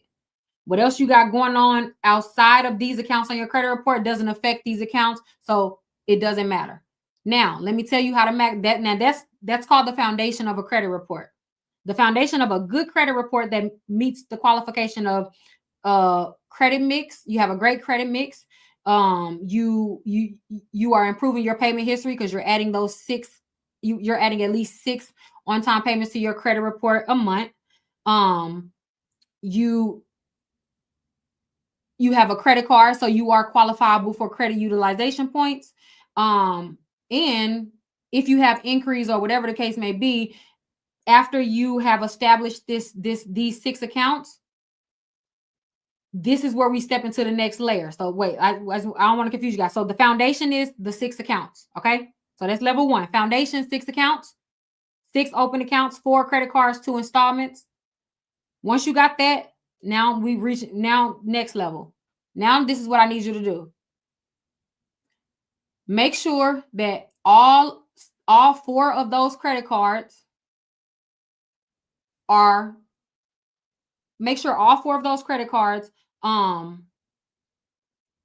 are overall reporting a utilization between 1 and at no higher than 16%. What do you mean? Overall utilization. So you can add all of your credit card limits up, and you need to calculate what would be 6% of your utilization. Okay. So just calculate that. The easiest way to do it, and the easiest way that I do it, is to just make sure that I'm following the individual guideline of making sure that I'm keeping each of the credit cards between 1 and 10%. That way I don't have to concern myself worried about like what my overall utilization is, because if I'm making sure that each of them are individually under 10%, then I know that added together collectively it's even lower than 10%. Like I'm good, right? So I say all that to say, if you have now this is where it will start to vary based on like what you put into it. Okay. So when you have that foundation, the accounts, then you are building credit, and you are building what's considered a solid credit foundation. So that's all you need to build credit. I want to be clear. But if you are a person that actually wants to see the fulfillment of your credit report and actually like build great credit, if you want to go from good credit to great credit, then this second layer then this second layer applies to you. After you have that foundation, this is how you go from good to great. Making sure that all your overall utilization is under 10%. Overall. That's important. Overall, not you have individual cards that is under 10%. When you can paint a picture of overall utilization being between 1 and 10%, then you are literally that's the only way that you're able to get all 185 points that's available for credit utilization. That's the only way you're able to even gain access to those points, is if you make sure that overall, altogether, all of your credit cards are individually between 1 and 10%. So you not only have an individual credit utilization of between 1 and 10%. I'm just gonna say 5% because I'm tired of saying between 1 and 10%. So you not only have an individual credit card utilization of what's considered exceptional, but also overall as well. So it's almost like you are doubling up the benefits for credit utilization, right? So make sure that your overall utilization is between 1 and 10%. Okay, cool. After that, to add another layer and to kind of keep going up, do not apply for anything, not a single inquiry, for at least 9 months. Not a single inquiry, or also don't open up another account for at least 9 months. And I want to be clear, I'm talking about after you have established this core of 6 accounts. What I don't want you guys to do is worry about getting 6 inquiries. I don't want you guys to even look at the inquiry portion of your credit report until that foundation is established. Because no, it doesn't matter that you have 20 inquiries if you only have 2 open accounts. Or it's the inverse. No, it doesn't matter that you don't have any inquiries. Don't nobody, like, the banks are not happy that, oh, you're doing so good and not getting inquiries, but you also are not building credit. That don't benefit you. Hear me when I say this. If you build a solid foundation and if you build solid credit, inquiries will never affect you. Like, inquiries should never be the reason why you don't get approved for anything. There is not a day on God's green earth that a company is going to look me in my eyes and tell me that your credit report is awesome, but you know what? We are not approving you because this inquiry. There is no bank in their right mind that would determine your approvability on inquiries. It is an unserious thing. Inquiries are literally considered a secondary reason. Like they literally mean nothing. The only way inquiries affect you is if you don't have the credit to justify why you have those inquiries. So in other words, why do you have 20 inquiries and you only have 3 accounts? That's the only way it's gonna be a red flag, because it's just like you just shopping for stuff. Like what is going on? Right? If you are building, if you have a foundational core accounts on your credit report, which is the 6 that I just told you in the exact variation that I told you, inquiries do not matter. So do not allow the fear of getting an increase stop you from applying for another credit card and you don't have 4. The trade-off is not worth it. The trade-off, I want to be clear because I don't know what I a lot, like, people seem to think that inquiries mean more than they mean, and they are so protective over, like, oh my God, I want to apply and I want to build credit, but I'm concerned about inquiries. Why are you concerned about inquiries? Are not going to affect you. Your lack of building credit and you failing to build credit is going to affect you more than that inquiry ever could. Okay, so do not worry about inquiries. I don't care. I'm not even going to entertain inquiries, the conversation about them, unless you tell me that you already have an established credit profile. Doesn't matter. Okay, cool. Now, like I said, after you apply and get approved for all of these accounts, you obviously will have increase, but it doesn't matter. Now, do the report the utilization that I just mentioned, which is between 1 and 10%, right? Right.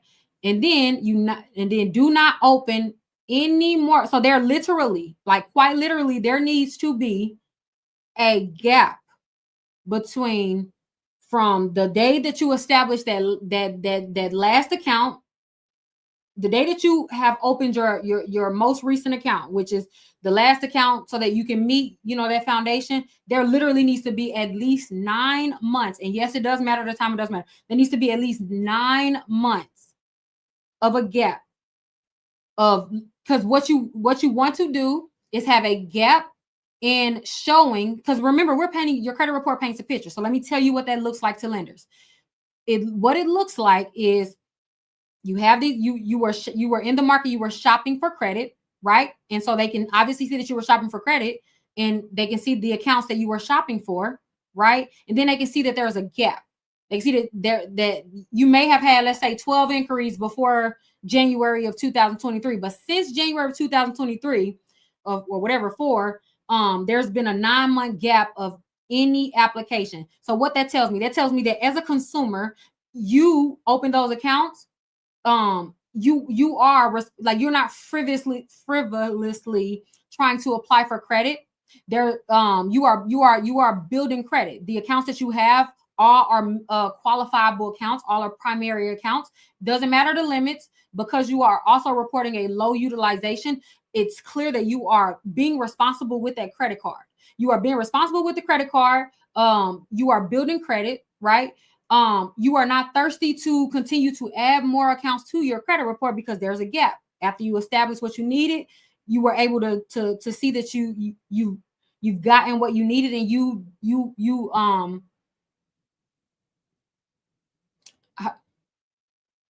because here's the thing: when lenders see you establishing accounts and there's never a gap in establishing accounts and you applying for accounts, that is, to them, that's just the number one indicator that, like, there's no rhyme or reason to what you are doing. You don't truly know what building credit is. But the reason why I need you guys to have that 9 months is because your short-term installments, those installments are not going to pay off for the first 9 months, right? Loans do not benefit your credit report until they are in the tail end of that loan, right? Like, in other words, you're going to have to allow that installment to just sit and age, and obviously you make the payments, and your credit is being built before you see the benefits of that, right? That account is going to hurt you before it helps you, meaning, like, when it reports on your credit report, you're going to see a decrease in your credit score because you have new accounts, right? And that's another thing. When you establish these accounts, do not be alarmed when you see your credit score going down, because it will. So I'm telling you that right now. So there's no Don't throw yourself a pity party when this happens. Don't allow it to make you think that you did the wrong thing. It is going to happen. Expect it so that when it happens, you're not surprised and it doesn't throw you off the course. Once you establish these 6 accounts, your score will decrease. If it doesn't decrease, you didn't do it right, right? Your score will decrease, right? Because you have chipped away at your credit age. Your credit age is an average. It is based on the average amount of time that you have been dealing with credit. So any change in that credit age will affect it. So you're going to lose credit age when you are opening all of these accounts. So that means that you're going to lose points. The reason why you're going to lose so many points is because it's because your credit age was probably the most beneficial thing within your credit profile before you establish all of these accounts, because you didn't have your payment history wasn't really like you didn't have great established credit. Your credit utilization, you're not getting as nearly as much points as you could in that, so you're not doing good in credit utilization. But credit age was probably the one category of the 5 that you were doing good with, simply based on probably like, old student loan or whatever the case. Every account has an age. It doesn't even matter if it's a good account. A collection it adds age to your credit account because it's literally just the age, right? You never ever want your credit score to be based on your credit age more than it is based on your payment history and your credit utilization, right? There's a reason why there are 5 categories to your credit report, payment history being the top one, credit utilization being the second, the next one, credit age being the third largest contributing factor to your credit score, hard inquiries, and then credit mix. There's a reason that there's a hierarchy to the different categories of your credit report. If you are only benefiting from your credit age, you are literally missing out on the top 65% of your credit profile. And that's usually what most people are doing. They're missing the top 2. I need a visual. I'm a visual person. Dang, I ain't got it put up. Whatever. Okay. So most people miss the top 2 and they preserve the bottom half, right? Like I see that so much. Like, oh my goodness, I see that so much. Okay, perfect. Right here. Okay. 5 categories to your credit report, right? Top is payment history. Payment history is 35% of your score.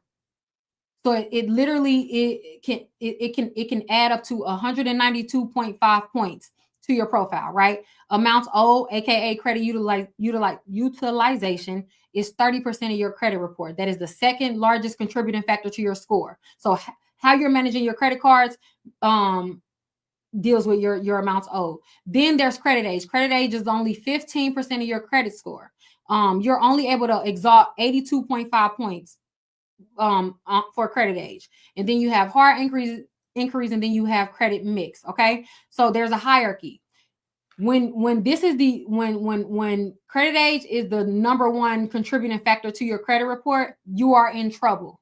You are in trouble. That means that you are missing out on 65% of your credit report, and only and your credit score and your credit profile is based on 15%. That is not good. This is also why I tell you guys not to worry about increase. If you are worried about 10%, if you are worried about increase, that means there is an issue with these 2.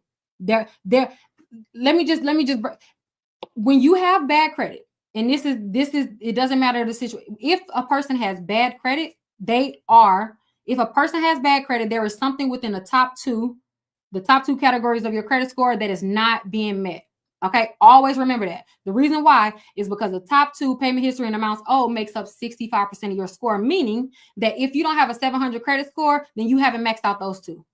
Period. You have not maxed out those 2, right? So if a person has bad credit, that means that those top 2 portions are not being exalted. So they need to take a look at their credit profile and observe why they are not maxing out those points. And I'm telling you guys, the main reason why that happens is because the lack of building credit and the types of credit that they are building. The foundation that I just laid, which is 4 revolving accounts, 2 of them being open bank cards, plus 2 installments, 1 being a loan, 1 being a short. What that does, and why I was so specific with those accounts, is because you are hitting each category. It is built around the algorithm of your credit score. You are meeting credit mix. So yeah, you getting the bottom 10% even before you ever build credit. The very day that you report all of these accounts, you have exhausted your credit mix. You are getting those 55 points by doing nothing other than having those accounts open. Cool. Now, your hard increase, like I said, your credit is going, your score is going to decrease because it's going to decrease in the beginning, because what's going to happen is you are going to be missing points for increase because you just got a lot of increase and you just opened a lot of new accounts, right? And so that's two things: increase and credit mix, right? So in other words, 25% of your credit profile you are going to have to sacrifice to make up 75%. So the sacrifice is 25%, but the payoff is 75%. There is strategy to it. The reason why you have to wait 9 months is because we just took a big hit on our credit age. And the only way to make up for that is to show a 70% clean or a 70. You basically need to showcase that not report any activity for 70% of the year. 9 months. Okay. It's all down based on the algorithm of your credit report. That's why when I say it doesn't matter what else going on your credit report, this cannot fail. The only way that this formula and the formula that I'm giving you guys can fail is if you don't do it. If you don't do it. Okay. So just to sort of explain why I said the accounts, right? And so, like I said, if you don't have at least a 700 credit score, then there is an issue within the top 2%, the top two categories of your credit report. That's it. That's really credit. The last three, credit age, that comes with time, right? That comes with time. So that means that as after you have established the foundations of your credit report, and you are exalting like the points in payment history and credit utilization, credit age is what I consider like the gift that keeps on giving. After you have built that foundation, now your credit age is being rewarded every about 3 months. Okay, so I want you to specifically pay attention to that. On the loans, the short-term installment specifically, that is going to be the account that's every 3 months going to be the reason why your credit report is going to go up an age, right? And so there are shifts when it comes to loans. Every 3 months, a loan matures. Okay, so your short-term installment is going to, like I said, is going to hurt you, is going to make you take a ding in the beginning, but after 9 months, no new accounts, that installment every 3 months is going to continue to mature your credit profile, right? And so what happens when you allow your credit report to mature? This is so important. When you allow your credit report to mature, then you are going from what lenders consider and view as a beginner, a inexperienced borrower to experienced borrower, right? When you build credit and do so in a strategic way, it paints a particular picture, meaning it affects your borrowing power. You are going to see there's a difference between your application processes. You are going, after you build the foundation and make sure that you are, like I said, doing what I'm saying, you are going to notice that it's going to be a difference. You are going to say, well, I didn't even know that this is how it is.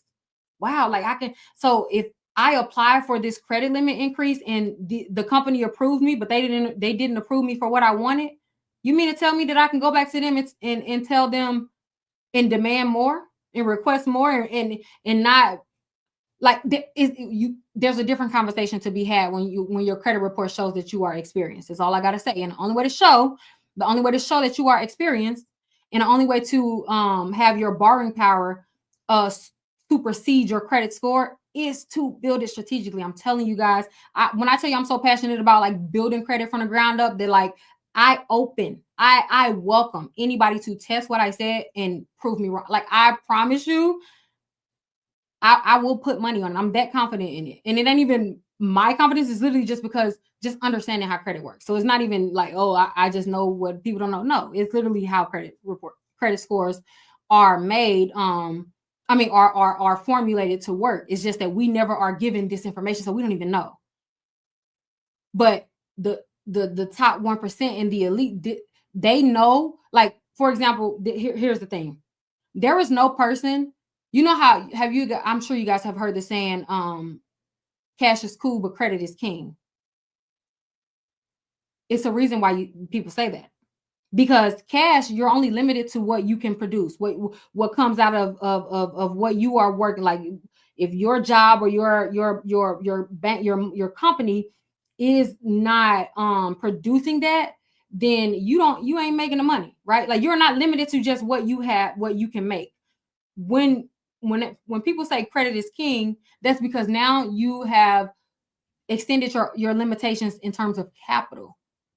And when you have you having access to capital changes the way your finances work, because there's a lot that you can do with the having access to capital. And then I'm not talking, of course, not just for no credit cards. No, no, that translates everywhere. So what if you want a business loan? Your credit score is it can sustain it. Like there's a different conversation to be had and possibilities open when you show that you are experienced on paper. A lot of us, my people, I love us so much. I love us so much, but a lot of times we don't sell ourselves on paper. That's the thing. It's like we'll have a lot of money in our bank account, but on paper, it when it comes to black and white, we don't know how to sell ourselves on paper. We just don't, because we wasn't taught it, right? Like I don't fault you for not knowing, but I'm just saying that's the difference. But that's the difference in what keeps us. That's really the difference in what keeps us not ever like our money never makes it past us. Like our money is not generational because we only limit our money to what we can make. Money should not be limited to what you can produce. So when you sick and when you out of commission, there is no commission to be made. That's not generational. Because if your money and your income only depends on the things that you can do, we are limited. That's why we be so tired, because we work so hard to get very minimal in return, because we're working hard and we think that working produces more or multiplies. It doesn't. You can't save your way to wealth. You cannot save your way to wealth ever. You can save your way to being comfortable, but saving is not going to make you wealthy. You know what makes you wealthy? Investing, because it multiplies. If it does not multiply, then you will never be able to obtain wealth, right? And so I'm very passionate about us specifically, and obviously I know it's everybody looking, but like I really do it for my people, and there's no shame about it. Like that's the driving force for me. Period. If you are able to benefit from the information and you're not, that I love it. But I'm saying like where my passion comes from and why I'm going to forever like be a nerd to it and make sure that I'm like telling you guys and trying to put you on game and literally praying every night, like, Lord, please, if I didn't explain this right, like let me know. Like help me to understand that more. Put me in positions so that I'm exposed to information and knowledge that I can bring back to my people. Like those are my prayers. Yeah. No shame in it. No shame in it. Literally. Because we are not exposed to the information. And it's really heartbreaking when I'm in these rooms.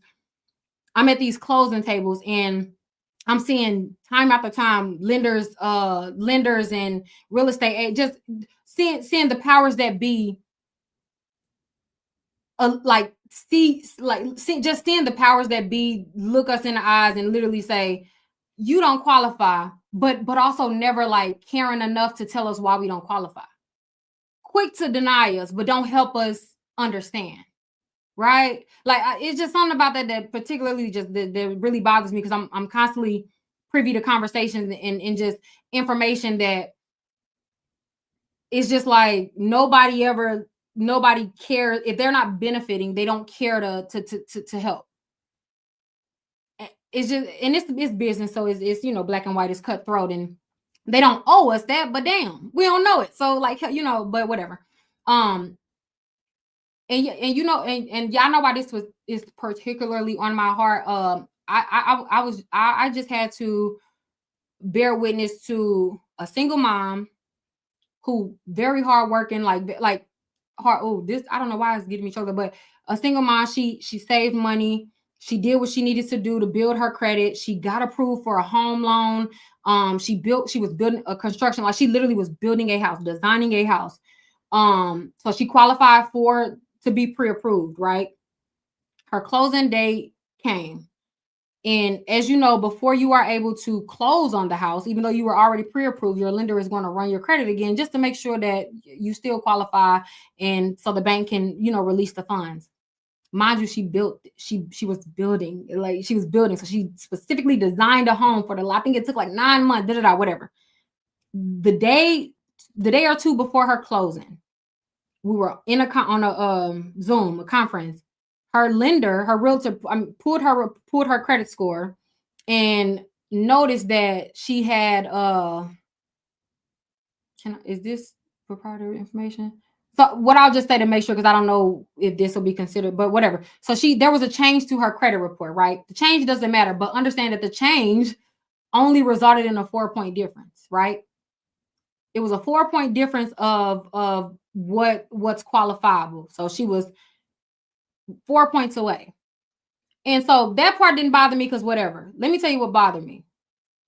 This lady was shattered when she realized that you cannot you packed up your home, your family, you and your children are not able to move in this home that you've built for the last 9 months because there's a 4-point difference in your credit report and there is nothing we can do about it. Bye. No, like it was so black and white. Her entire world was shattered. And the real estate agent, you don't qualify, I'm sorry, didn't even tell her. Okay, so anyways, so that happened. Mind you, I'm on the phone. My role in this was I was commissioned by the real estate agent to come in at about 3 months before she closed to she originally only needed about 15 points. She was 15 points away from being pre-approved. We were able to get her about like 23 points. So in other words, she qualified and she still had a little to spare. But between the time she was pre-approved and the time she was closing, what had happened was an account popped up on her credit report from an ex. It wasn't even her account popped up, but she was attached to the account, whatever the case. But it caused her to be 4 points under where she needed to be, and just like that, it was done. She was shattered. Mind you, I was commissioned through the real estate agent, so there was no personal relationship between myself and the single mom. I don't mean to label her as single mom, but the mom, right? So I didn't have any direct communication with her. So there was nothing I could do. Like there was literally no, it was nothing I can do. By the grace of God, and I'm gonna say this, the grace of God, because I know it's the grace of God, because I was so grieved by that I'm just asking. I'm like, Lord, I don't even know I don't know what I'm asking, and I don't know what I can do, but I know that you do. Please, somehow, some way, I don't care how, connect me with this woman. Because I was so angry because all the lady had to tell her to do was to basically walk her through the process of filing a police report, like because it was actual fraud. If she was able to show that was fraud, do you know that she would have gotten her house? But because nobody wanted to take the time to literally tell her what would have took 10 minutes, they didn't care enough to do that. Like she was literally not going to get the house. So anyways, by the grace of God, I don't know this woman by nothing, by the grace of God. Before we ended the Zoom call, I mean, my Zoom automatically records when we are on Zoom. It's set up that way, and I've never even rewatched the Zoom, so my computer just is set up to record. Within the recording, at the end of the Zoom, when it ended, her email showed. Do y'all know what I'm talking about? Like when she ended the phone call, like it showed like her contact card, her email. And in the screen recording of the Zoom, it caught it. But again, I didn't think to go to, like, I never rewatched Zoom video. Like I never. So anyways, I get on my computer one day and I had to restart it. When I restarted my computer, Zoom application randomly, popped up. Do y'all know that what popped up was that it literally was a still shot of her contact card? We were, mind you, we were like we were a few days, or maybe it was a week at that point, removed from when it happened. So I kind of had let it go. I didn't even think of it. It wasn't even on my mind. But literally it popped up, which is why I said it was literally the grace of God, where I literally was able to see her contact card. So I got her email. So I ended up reaching out to her, whatever the case may be. Do y'all know, oh God, it's so good, because let me tell you, the lender who didn't approve her, she didn't go back to her. She was able to get her home through another lender, because the builder's lender was about to put the home back on the market, she caught her the day before. I told her to contact her. I told her what to do. She did it. She was on it. She did it literally the same day.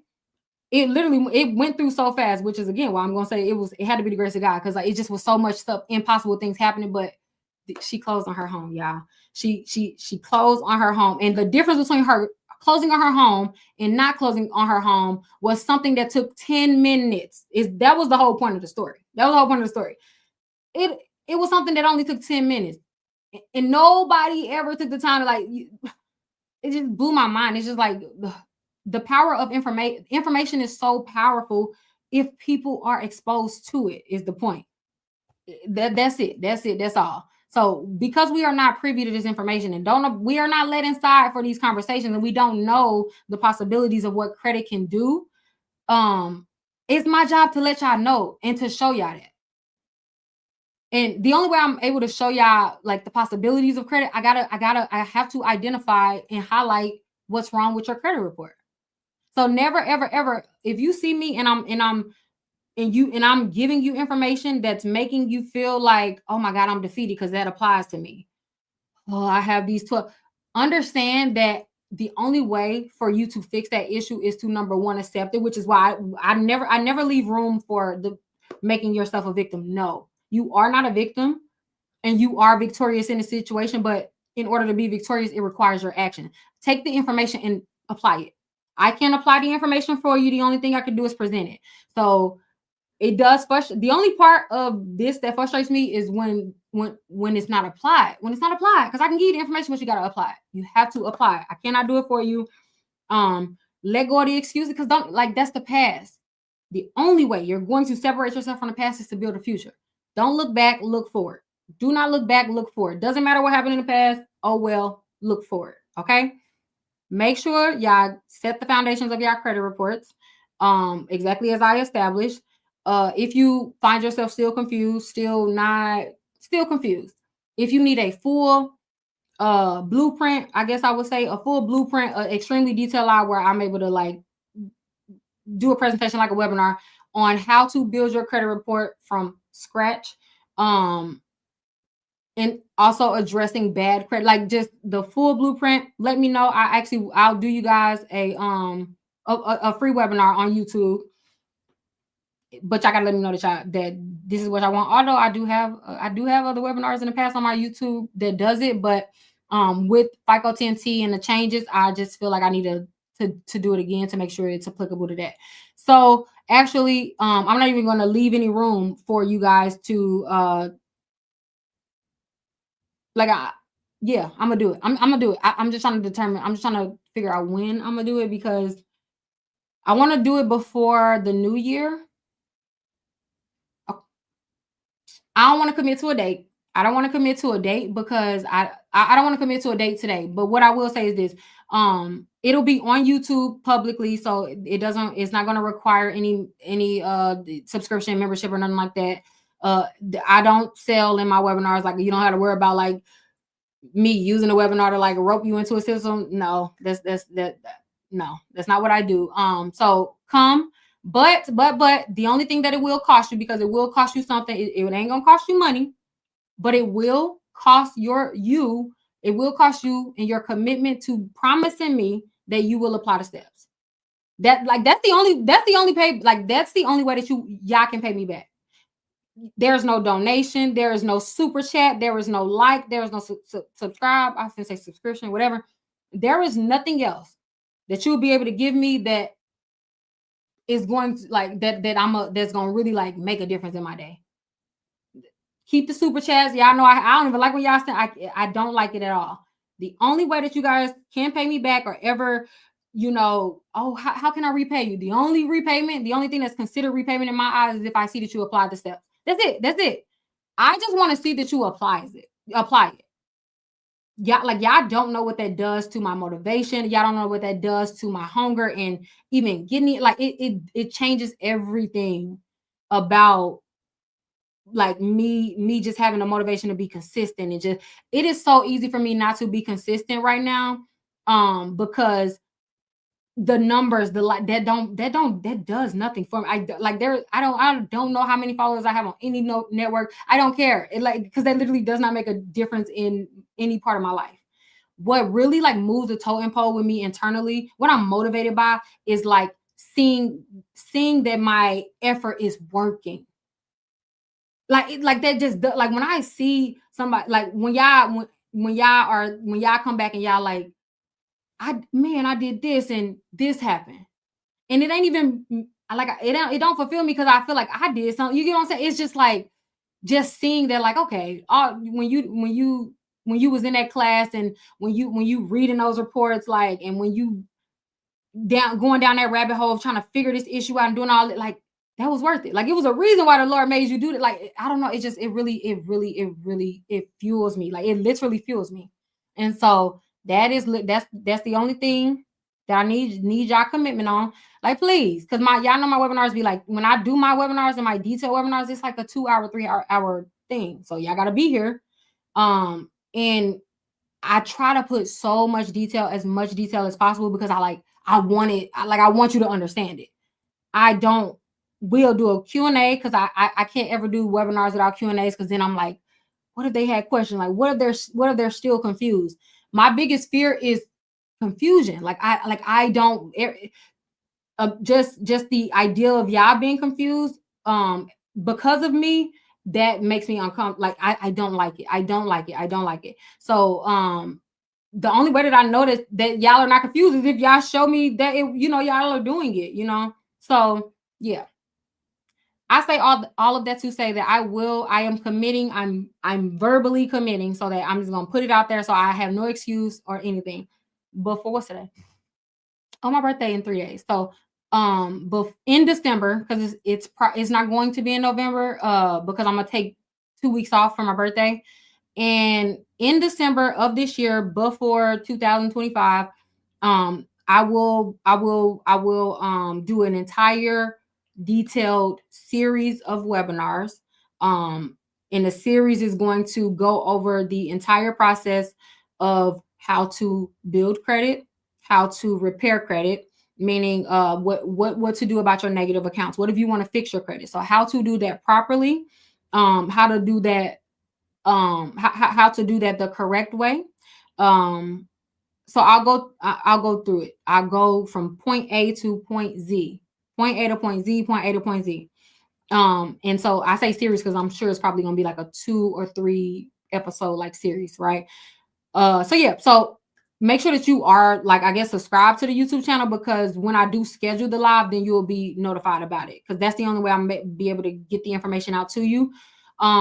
Yeah, like I guess that's the only way, because I don't have all of y'all email, but just I guess subscribe to the channel. I don't even know if YouTube freaking sends y'all notifications. I really don't know. But yeah, so I will do that. I commit that to you guys. But in this year, I will do it this year. That's my commitment, and I got it.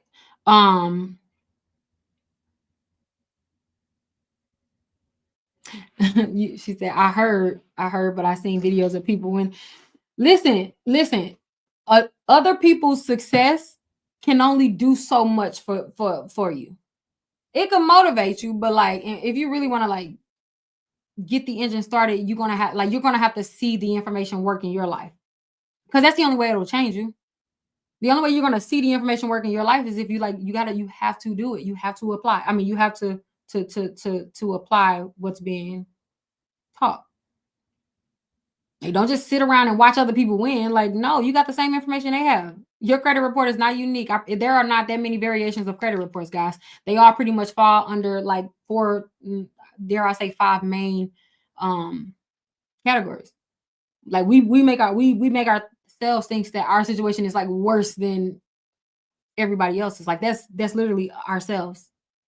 That's our own self. Like we have to at some point quiet the voice, quiet the doubt in our own minds, and literally ignore ourselves and just do. Like we are very critical of ourselves.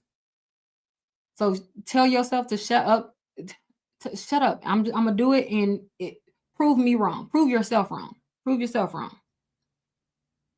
It's hard to win against Midland and LVMV. They usually have the original paperwork When you say when, are you referring to like getting a deletion?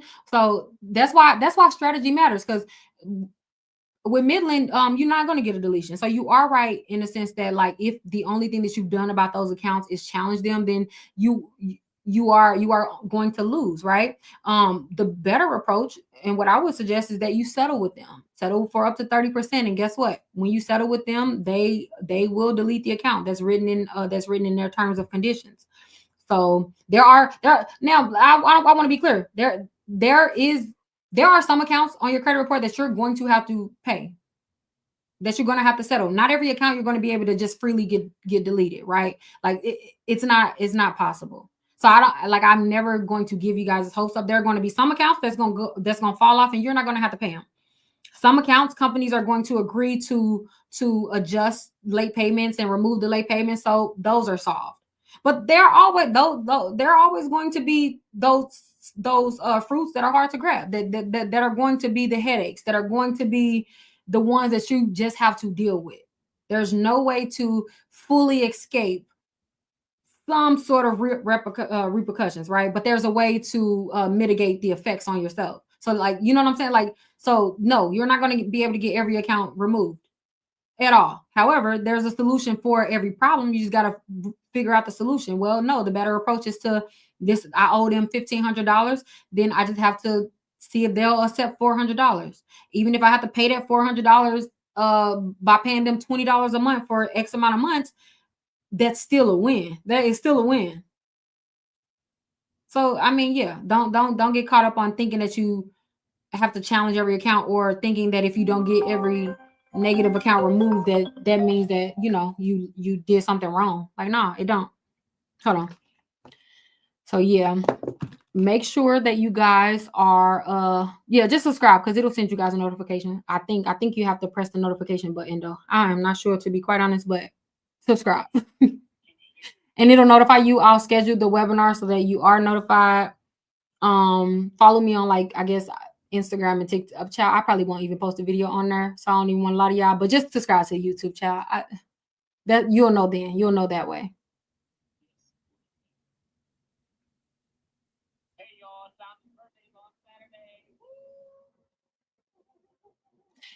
I was at 589. You helped me get to a 699, so I'm making progress. Shout out to Valeria. Congratulations. That's a major shift. Like that's 100 points. That's a lot. That's a hell of a lot. You are 1 point shy of 700. That's amazing. I'm proud of you. Is getting student loans forgiven a bad look? No, I mean, it's not a bad look. You are just going to lose the credit age attached to it, but like the payment history is still being you're able to still benefit from the payment history, rather. So no, it's not a bad thing, to answer your question.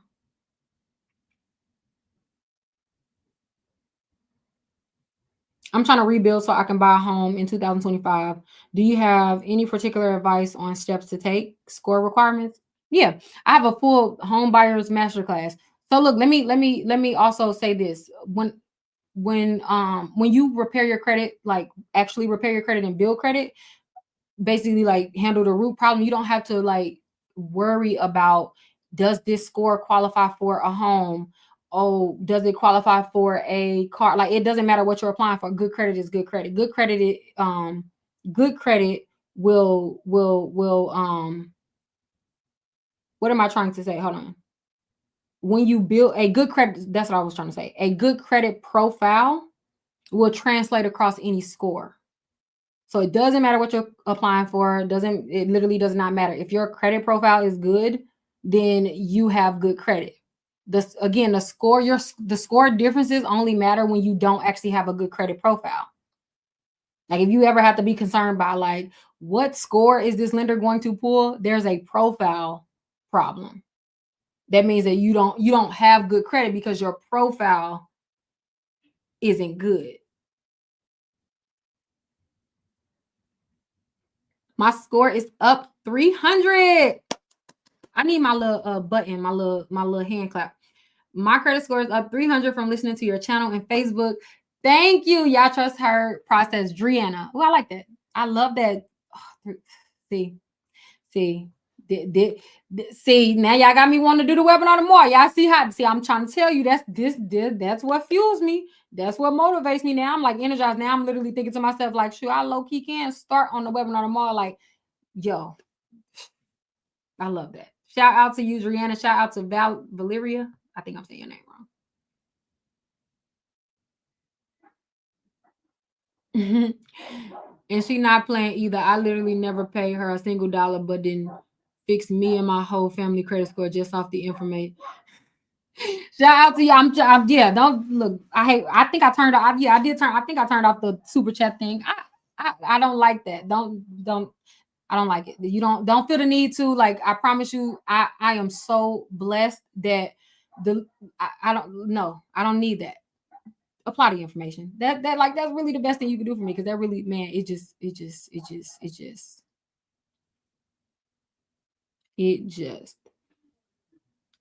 is this going to be a sales funnel? Listen,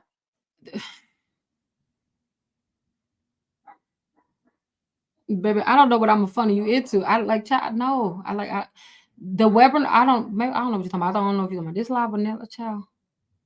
I don't know. I don't know what you're saying. I think you're saying a sales. What's a sales? Ain't that a sales funnel? Is like when you. What's a sales? Like a sales funnel is like when you have an offer, like a basically essentially like somebody tell you like, hey, this is a free webinar, but like they charge you. Like, I feel like I know what a sales funnel is, but what is it really? Is it like a bait and switch type of thing? This is a serious question about it. Like, I'm curious, because I hear sales funnel a lot, and I'm like, I always wonder, like, what are people being funneled into? Like, how does that work? How does it work? Is a sales funnel like a bait and switch, or what? Sales funnel.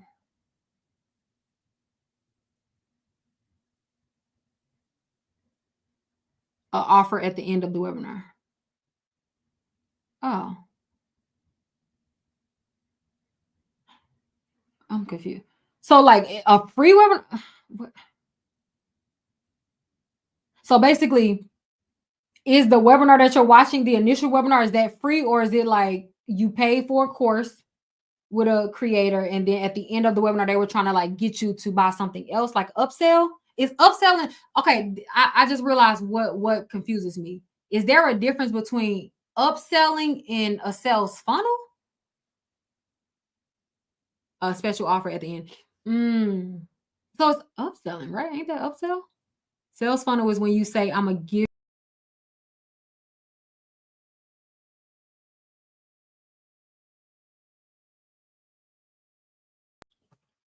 I don't know what just happened. Hold on.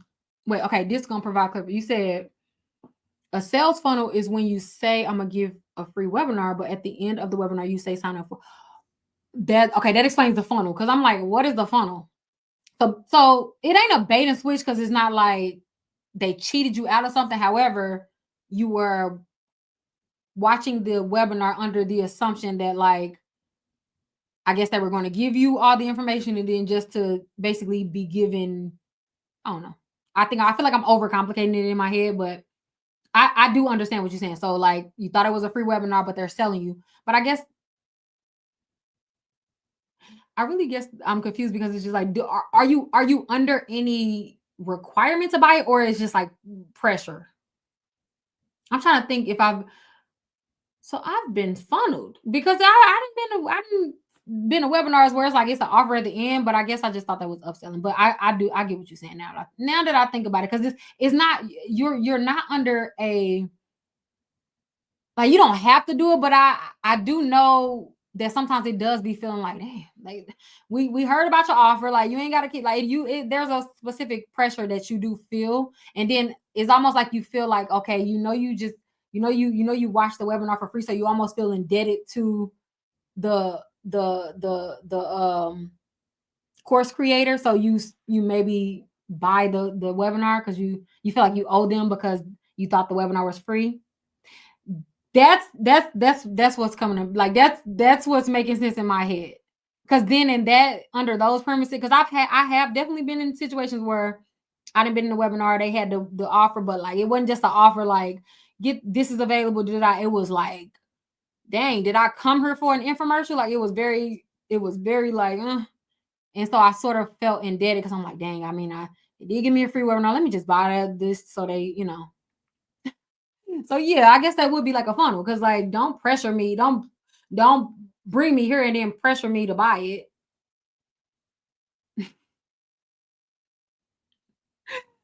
No, okay, I do get the difference because the upsell is like upsell typically happens when you've already like paid for the webinar. So upsell is just like this will enhance what you already bought. So that's it. Don't really feel pressure. You just like okay, whatever.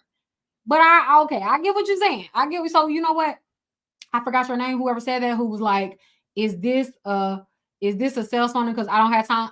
Now I understand the tone. Because I don't like that feeling either. I'm not gonna hold you. I get it. I get it. I get it.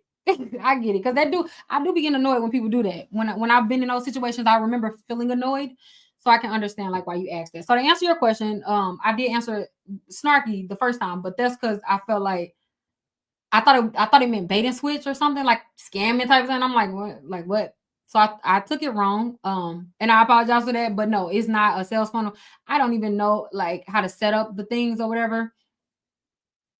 No, it ain't that. To answer your question, no, it's not that. I'm not like I'm literally not even going to like. There's nothing that I'm going to offer. I'm gonna give you my social media accounts. I think that's the last slide of all of my webinars, and that is the first. That's as far as it go. Whether you follow them or not, you don't have to. It's not required. It's not you ain't even it ain't even required for you to subscribe to the YouTube channel. But if you subscribe, you'll be notified. But yeah, no, you don't. There's nothing. No. At the end of five fundamentals, you say if you pay 199, I'll tell you what you need to qualify for. Mm, I hate that. Okay, that was a great example because that pisses me off. That is a bait in my mind. That's a bait and switch. Because don't tell me I'm finna get this information and then nah, I don't like it. It's something about it that doesn't feel honest to me. Mm-mm, nope. Something about it. It's just something about it that feels scammy. Like it almost feels like you know how like at some churches they tithes and offering. I'm all for it. Listen. I give. I don't even like. I willingly give tithes, but there is a difference between like a church that like they tell you, tithe, they ask for tithes and offerings, they make it available to you, and but it ain't a thing. Like but then I've been in some situations where it's like, did I come here for like if they make the tithes and offering more important than the word, then it's like yeah, because it gives me sort of like that same feeling when I'm yeah. So I get the difference. I get the difference. I get it. It's clear. I don't like it. I don't like the feeling.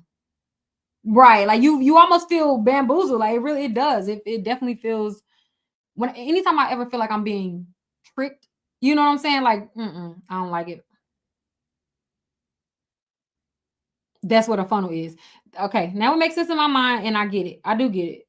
Yep, I get it. That's why I said funnel because I'm like funnel inquires that like I imagine like how you we see how a funnel goes, but like once you're out of the funnel, like it's hard to climb back up. So that's why I'm like in my mind the funnel, yeah. So it makes sense. Y'all put me on. Y'all put me on. Mm-hmm. That makes sense. That makes sense. On the business side, I can get why somebody would do it because it obviously is like you'll make more money doing it that way. But like at what cost? You don't feel bad? Yeah. So I get it business wise, like it makes sense, but sure. I refer you to everyone I know that's trying to build and maintain.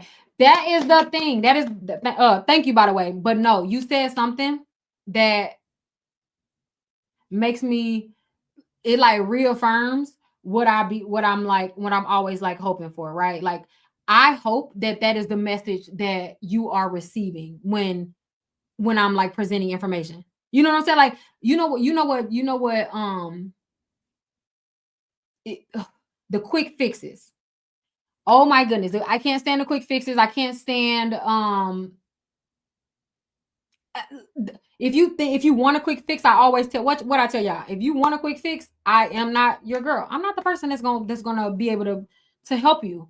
Don't waste your time. Why? Like, I'm not your girl. You're not going to get a quick fix doing it my way, because it ain't gonna be quick, right? Like, so if you want just a quick fix in your credit and whatever, then I'm just not the person for you. There are a lot of creators that I'm sure can probably you know, give you that. I'm just not the one. I'm probably, it's just because it's not going to happen. Is that I don't even I'm not the quick fix girl. That's not sustainable. Like, if you want to get to the root of whatever you have going on, a core issue of your credit report, and fix that, and then also like build on top of that so that it's sustained, and you are willing to put in the time, you are willing to be patient, you are willing to go through the process. Like, the process is going to be up and down. There is not a linear approach to my way. I'll just say my way of building credit, because there's multiple ways to skin a cat. If you are not willing to go through the process to reach that, eventual incline that you'll end up on, and it's sustainable, and you ain't on a constant, like, because it's like this. I be feeling like, and I remember feeling this way before I fixed my own credit. Like, dang, every 6 months I'm pretty much revisiting the ideal of fixing my credit. It's like it's really like people go in a cycle of like, or not 3 months. It's like a 6 month cycle. You motivated to fix your credit. You probably send a couple letters to the credit bureaus. Couple, maybe a few things fall off. So you get you being hopeful, and you like, okay, I can see the light at the end of the tunnel. So those few things fell off. Maybe you didn't got approved for a credit card, maybe two, whatever the case may be. But it's almost like at that like 6 month mark, you really stop making progress. Like, it's almost like you are stagnant, and like nothing's actually getting better. Time is just passing, and then you get discouraged, because you like, dang, I did all this, and then I didn't, like, my credit is not improving, and I'm not getting approved, and I'm getting denied, and da da da. And it's like, so for like the next 3 months or 6 months, you just like F your credit. Like, you like, forget it. Whatever happens. So because you said forget it, maybe late payment happened, maybe a collection pop up, or whatever the case. Something happens, your credit score decreases again. Now you feel like, oh my goodness, like, I gotta start all over. I have to start all over. So, and this is something so freaking I don't want to say depressing, but like, yeah, like it does feel depressing, but it's just discouraging. That's what I'll say. It is just discouraging when you feel like you're on a constant cycle of revisiting step one in your credit and never being able to like get to step 10. That is so daunting to me. Oh, it's daunting. It's so daunting. And like that's what happens when people tend to be more focused on fixing their credit, right? Like that. Yeah, I noticed I never say, like, I try not to say fixing your credit. Like, if you want to fix your credit, I'm not the girl. Because if you fix, to me, when somebody wants to fix their credit, they're wanting to just like repair it. I don't even say credit repair. You ain't gonna ever find credit repair in association with me. I don't say repair, because that, like, no, I'm not repairing it. No, no, no. We're building it from the ground up. We're building. If you want to build credit, I got you. One thing I can do is build credit. One thing I can do is is teach you how to build credit. I'm the girl if you want to build, but building requires time. Like, you can't build a house in a day. You got to set that foundation. If you want to build it from the ground up, I got you. If you only focus on like repairing and fixing, don't waste your time, because you're gonna be mad. You're gonna be so mad at my process, because I mentioned that last. I'm not even, if you in Credit Academy, if you've been with me for a while, you already. I don't even entertain the idea of repairing bad accounts, or fixing your credit, or disputing credit accounts until we've already discussed how to build it. Nope, because I am under the belief that not even believe, is really just the reality. You can't fix you can't fix your way to good credit. You can't. It's impossible. It is impossible. You can build your way out of bad credit, though. Like, really, you cannot fix your way to good credit, but you can build your way out of bad credit without ever repairing or fixing any of the old ones. Like, technically speaking, technically speaking, if a person never ever sent a single dispute letter or got a single collection or charged off account deleted, if they only focused on building credit in the right way and strategically, they can still get good credit. They can still do it. However, if a person only focuses on their derogatory accounts and getting them removed and fixing all of their late payments, they are not going to ever have good credit if they don't still address building credit, because the good credit is a result of building credit. I feel like I'm ranting. I feel like I'm ranting and I'm repeating. But yeah, so who is 10:40. So I have to get off of here for the night because I gotta be up at 5 to take these kids to school. So I'm already tired. Are you still offering a bankruptcy kit? Is it still on the site? Look, let me tell you. Go to my YouTube channel and go to the video that says like how to repair a bankruptcy or how to get a bankruptcy deleted. And the kit is literally like I show you the kit. All you gotta do is screenshot it. Because I don't know if it's on the site anymore. I know if you're a Credit Academy member, like you guys have it, but I don't know if it's on my site anymore, to be honest. Just go to the video. You should watch the video too, though, because not only do I tell you like how to properly challenge your bankruptcy, but I also tell you like how to recover from bankruptcy, how to build your credit, what to do post bankruptcy. And again, I show you the letter, so just screenshot it over there.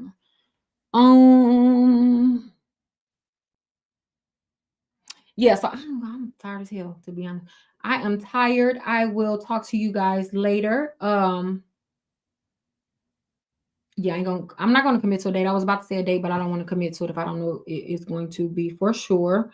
Yeah, I'm gonna go to bed and then I'm gonna try to go. Here's the thing. This is what I'm thinking. This is why I'm like thinking, because I want theoretically I want to come live. I want to go live again this week.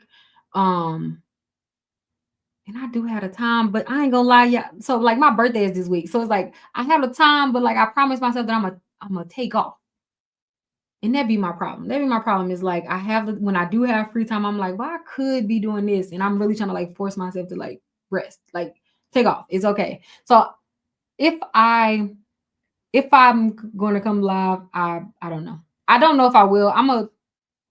I don't know. I don't know if I will. It's like I said, I'm gonna try, but like I also don't want to try. Like I want to actually like not do anything. But I don't know how to not do anything. So thank you guys. My birthday November 16th, Friday. Or Saturday.